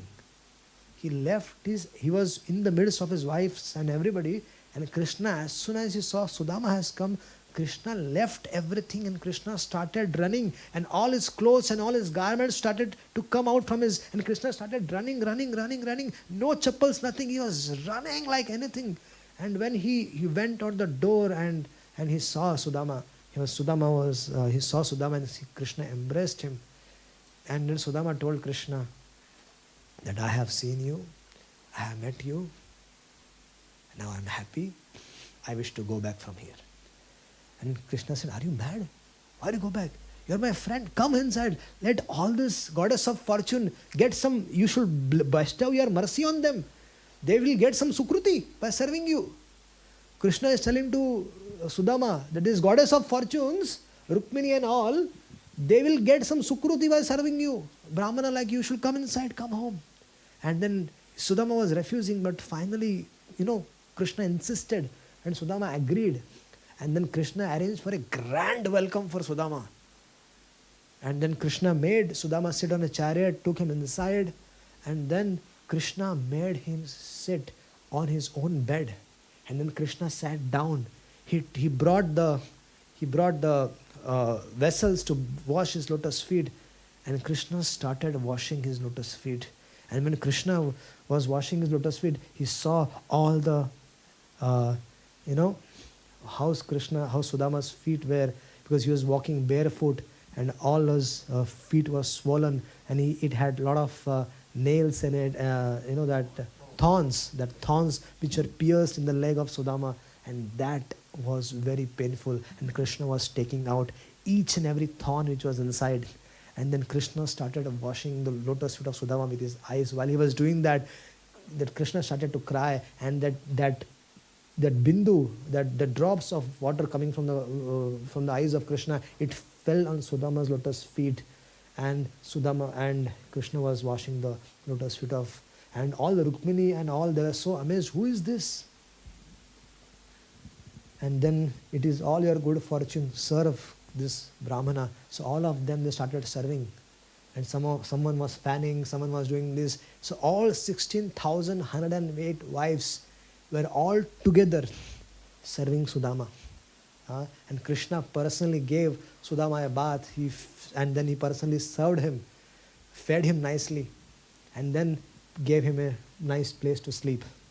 But then Krishna came in the night and asked, so, how is everything? And then they were discussing about their Gurukul days. You remember?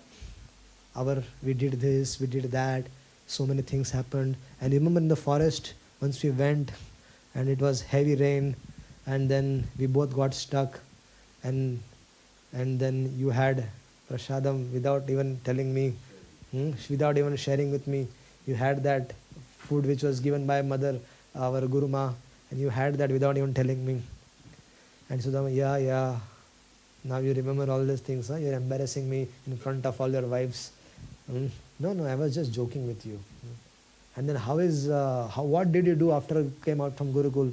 You got married, how is your life and everything? Sudama said, everything is going on nice.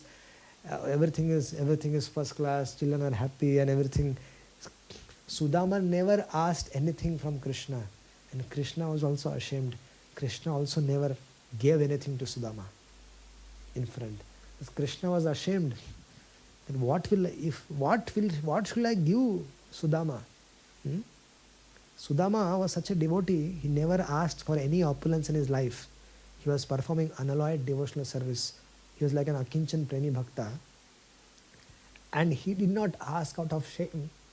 And so Krishna also out of shame, he did not give anything. So, but Krishna asked Sudama, so what did my Bhabi give? What did she give? And then Sudama had hidden that particular thing, because when Sudama saw the whole opulence of Dwarka, Sudama thought that it is not appropriate that I should even bring it out. And then immediately Sudama started hiding that thing which he brought. And then Krishna said, what did you bring? He said, my Bhabi must have definitely given something for me. I said, no, I forgot actually. And he said, no. And then Krishna went and stole that. And then Krishna removed that, saw that, and he untied that cloth, and he saw that, what was it? Rice flakes was there. And then Krishna took the first bite, put it in the mouth. Then he put the second bite, put it in the mouth. And third bite, Rukmini said, enough. Now there are reasons which our acharyas give and what the outside world thinks is different reason. Our acharyas say that Rukmini stopped Krishna for only one reason, because that rice flakes were not cooked proper. They were not cooked. They were dry, and by eating that, Krishna could get pain. That's why Rukmini stopped. Outside the world they say, Rukmini stopped Krishna because of that. Otherwise, Rukmini could have everybody could wanted to become the servants of Sudama. Or, Krishna could have become the servant of Sudama. No, it is all bogus things. Krishna was already sold out to the Brahmanas. Krishna was already serving Sudama, and all the 16,108 wives are already subservient to the Brahmanas like Sudama. That was not a reason. The reason why Krishna was stopped by Rukmini was only one. That Krishna's mouth could have, got, for achieving that could have been very difficult.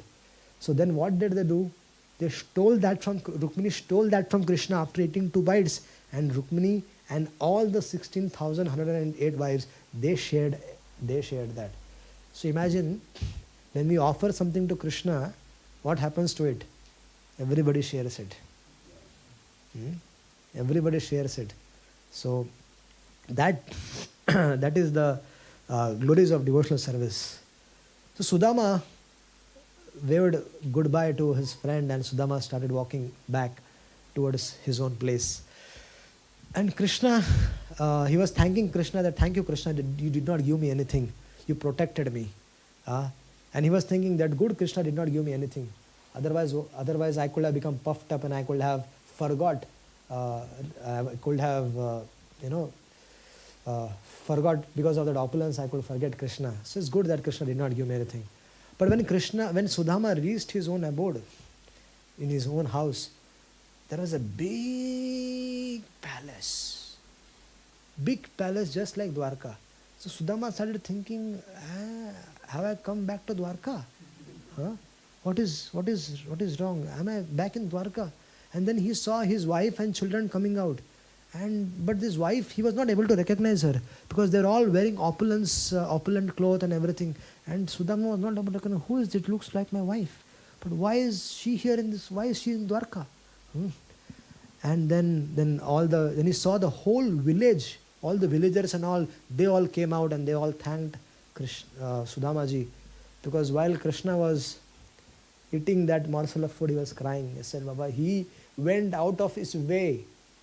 He begged to give me these rice flakes, and he brought this for me. I am ashamed. What can I give you? I cannot go out of my way. But whatever I can give is I can give Sudama the house which I can stay. So the whole opulence of Sudama's house was like Dwarka. So Krishna gave a very opulent kingdom to Sudama and all the villagers who were, everybody got delivered. And in this way, Krishna and Sudama's friendship is very glorious. So then there is a pastimes of Lord Krishna, Arjuna kidnapping Subhadra, and Subhadra actually was the Balramji wanted Subhadra to get married to Balaram. Balaram wanted Subhadra to get married to Duryodhana. And Krishna wanted that Subhadra should get married to Arjuna. So that was a love story. But Balaram, he already promised Duryodhana that I am handing over my sister to you. And Duryodhana was saying, you should first ask your brother and ask Krishna and ask everybody. Well, nobody can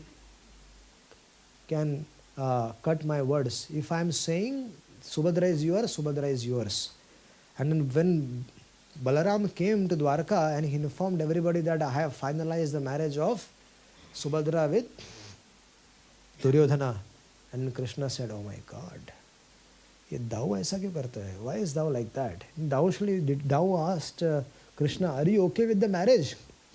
Listen, Krishna asked thou, are you okay with it? Because did you ask Subhadra first? Subhadra has to get married. So Subhadra, did you discuss with Subhadra? Without Subhadra's discussion, how? I am her parent, I am her brother, I can decide. And then Krishna had to plan some things. Krishna immediately called Arjuna. And then he said, you leave. Take blessings of thou and you leave. So Arjuna took blessings of Balaram and he left. He did not tell for what he was seeking blessings. He just said, I want to seek your blessings. I am going on a mission. Mission is Subhadra Haran. So I am going on a mission, so give your blessings. And thou said, may your mission be successful. So Arjuna said, very good. Krishna said, you wanted the blessings, because without those blessings, it is not possible. So you got the blessings. Now, Subhadra and Arjuna was waiting at a particular place, and Krishna said, Subhadra, you go and kidnap Arjuna. Well, kidnap Arjuna? Arjuna should kidnap me. No. This Krishna wanted to protect Arjuna from Balaram. Now the whole battle was, whole mindset is all mind game. Balaram and Krishna, they played both mind games. They both knew each other. So they used to trick each other like this. Because Balaram's affection was more towards Duryodhana and Krishna's affection was more towards Pandavas. So what happened? That Subhadra came with a chariot. Krishna told Subhadra, go with a chariot on your drive it yourself. And then you go and kidnap Arjuna. So Subhadra went, took Arjuna, put him on the chariot, and Subhadra flew. And then the news reached Balaram that Arjuna has taken away Subhadra. This news reached. And then it was a chaos and Balaram got upset. Balaram decided, let me kill this Arjuna. These Pandavas are getting puffed up and they need to be taught a lesson. So I will go and kill this. So Balaram took out his hull and he said, Arjuna, I am coming to kill you. And all the Dwarkavasis and everybody got ready and let's attack Pandavas. And then Krishna said, hey, messenger, what? Tell everything again. Who kidnapped who? I got a different message. And then he explained the whole thing. And then Krishna got on Balaram's case. My Arjuna was kidnapped by your Subhadra. It is not Arjun, it was not Subhadra Haran, it was Arjun Haran. And then Krishna he tricked Balaram in this way. And then Krishna started giving an explanation and everything. And Balaram said, nonsense. If he wanted she should get married to Arjuna, he should have told me my words, I have given my words to Duryodhana, that thou it's your problem. And then after Arjuna kidnapped Subhadra, the prayers of personified Vedas are there. Then today we'll last pastimes of So last pastimes today. There is a story. Lord Shiva. Just in 5 minutes we'll complete the 10th canto of Srimad Bhagavatam. So Lord Shiva had a devotee called as Vritrasur. Very interesting. Vritrasurji was, he wanted a special boon from Shiva. So he was praying intensely, oh Shiva, oh Lord Shiva, please come and manifest before me. I want a boon from you. And he was not coming. Lord Shiva was not coming. So this Vritrasur started offering his flesh on Shivlinga. He took out the flesh from his body, started offering on Shivlinga. And still Lord was not coming. And finally Vritrasur got very upset. He cut off his head and offered it to Lord Shiva. And then Lord Shiva has to come. Otherwise badnami ho jayegi sansar mein. What will people say? So Lord Shiva manifested and said, Vritrasur, I am pleased, what do you want? But one mistake Lord Shiva did in this when he came to meet Vritrasur, that Lord Shiva brought his wife with him. And when Vritrasur saw Lord Shiva's wife, he became so captivated by the beauty of her that Vritrasur fell in love with her. And Vritrasur started thinking, what is this beautiful girl doing with this Shiva? This beautiful girl belongs to me. Then Vritrasur started thinking, let me ask for a boon, by which I will kill Lord Shiva and I will get married to this girl. And Vritrasur prayed to Lord Shiva that please, if you are pleased with me, give me a boon. That if I keep my hand on someone, that person will be turned into ashes. I said, what kind of boon is this? Okay, so be it. And then Vritrasur started running behind Lord Shiva. I said, Shiva, I want to test this on you only. And he started running behind Shivji. And he said, why are you running behind me? I want to get married to your wife. That's why you need to be killed. And I said, then Lord Shiva was running. This is in the 88th chapter of 10th canto of Bhagavatam. And then Lord Shiva started praying to Krishna, oh Krishna, please save me, please come. And then when Lord Shiva was hiding at that time, Lord Krishna came as a Brahmana in the form of Vamandev. He came as Vamandev and he said, hey Vakrasur. Oh, Vakrasur was running. Vakrasur agitated, he was running behind Shiva. So then Vamandev stopped Vakrasur. Hey Vakrasur, where are you going? You look a very gentle person. Why are you running behind like a madman? Why are you in so much anxiety? And Vakrasura started saying, oh Brahman Devata, what business is you have with me? No, I was just checking on you, what's going on with you. No, why are you running? Oh, running? Oh, I got this boon from Lord Shiva. And I was very attracted to his wife. And Lord Shiva does not deserve this beautiful girl. I deserve her. And that's why I want to kill Lord Shiva and put my hand on Lord Shiva and kill him. And Vamandev started to laugh. You believed Lord Shiva? That Lord, Daksha Prajapati and that incident between Daksha Prajapati and Lord Shiva, since the time Daksha Prajapati has cursed Lord Shiva has become inauspicious. Shiva means auspicious. But since the time Daksha has cursed him, he has become inauspicious. And how? But nothing works. You know how much time it took for Shiva to come in when you did tapasya, it took so much time for Shiva to come, because what Shiva will offer to you? Because Shiva is nothing. And you ask for this boon. Did you test on yourself? Did you test this on someone? He said, no. See, look at your hand. Vamandev took Vakrasura's hand. Look at your hand. Do you see any changes in this? After you got boon from Lord Shiva, did you see any change in this? No. Then how did you believe that Shiva has given you these blessings and it is working? You test on yourself, na? Test, put, when nothing is going to happen, nothing has changed in your hand, Baba. I am Brahmana, I can see that. Just put it on your head. Just do it. And then Vakrasura put it on your head and he got. And then these are the devotees of Lord Shiva. They don't know how to serve Shivaji actually.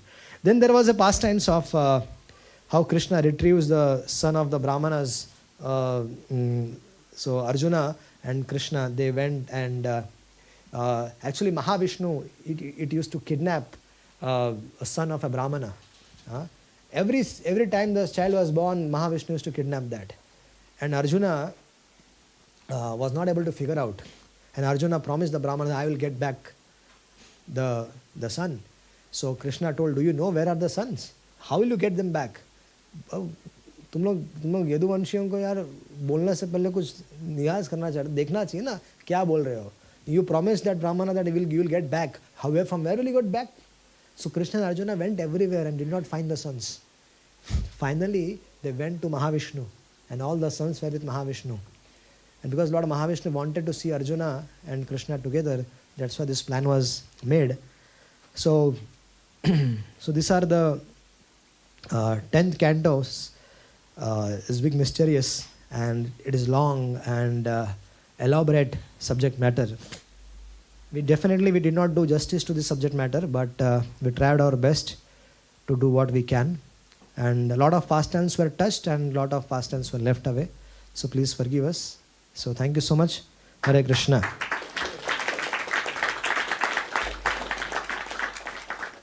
So tomorrow we can discuss about the 11th and 12th canto. Hare Krishna. Another round of applause, please. Thank you. Jai. So today we didn't take attendance. Do you know where the board is? Yeah. So please pass it around so we can sign it. And tomorrow we will be giving certificates as well, those attended. It's a wonderful certificate. And you can show it when you want to get please take prasadam before going. And the certificates are good. So if you want initiation and all that, you could say, I've heard the Bhagavatam.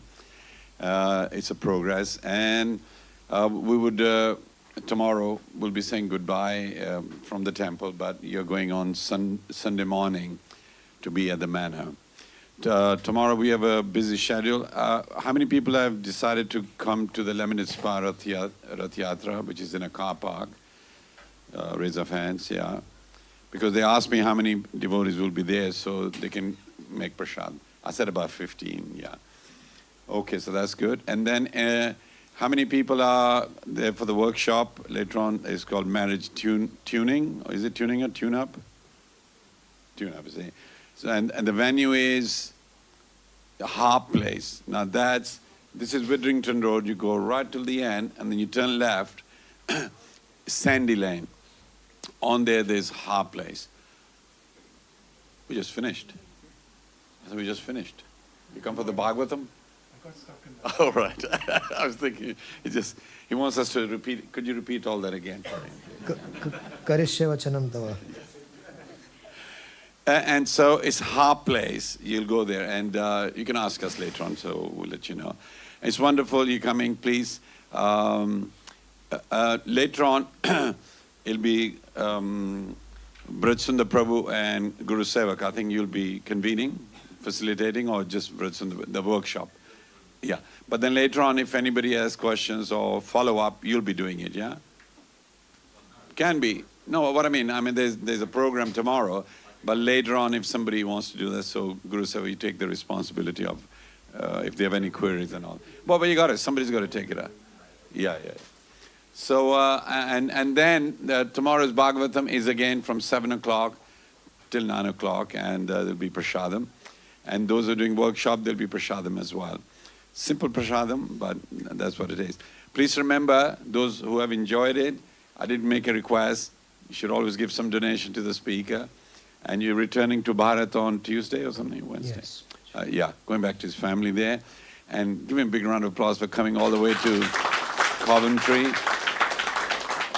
And Brajsundar Sundar Prabhu, we really enjoyed it. You know, he's definitely stepped up our understanding of the Bhagavatam. Like you said, we try to do it justice, and you did very good, but how much we'll remember, we don't know. I think we'll have to have a retake next year again. So if you come again, and Prabhuji can also, speak on Mahabharat, and what are the big books? Because you were saying you can do Mahabharat session, and... You can take one topic from the Bhagavatam. Okay. Discuss elaborately. Okay, that'd be better. That'd be rather than go to another book like that. So thank you very much. So I think what we'll do now is, with the Prabhu, have I missed anything? Well, thank you, all of you. If you hadn't come, honestly, I would have felt sad that, we didn't do justice.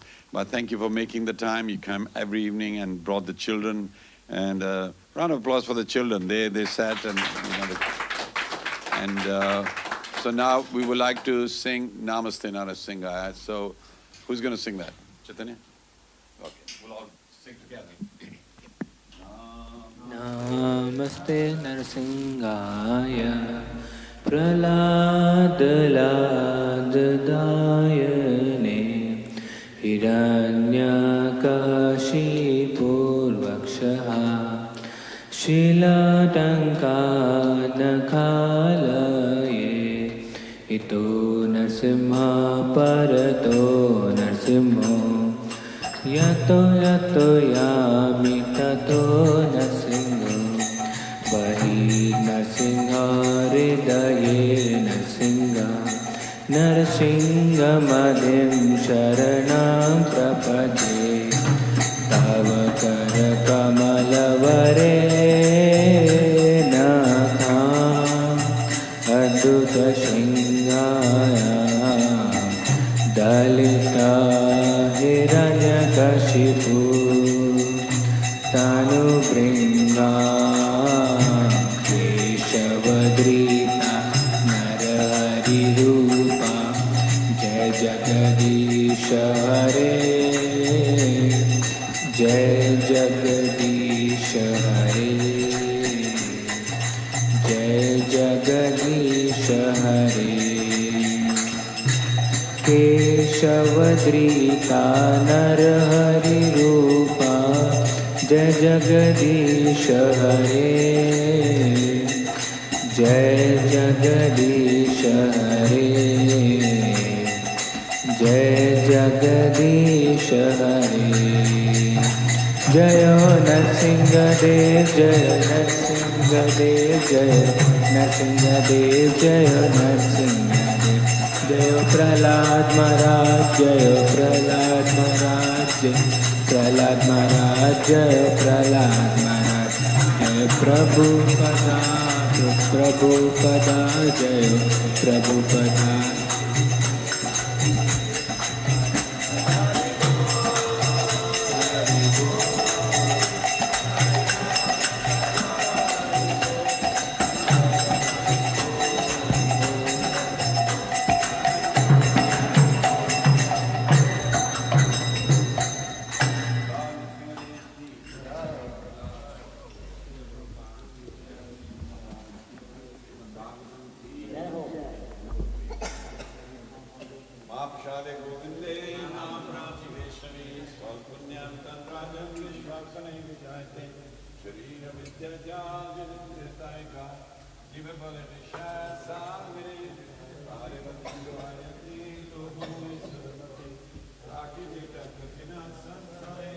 Krishna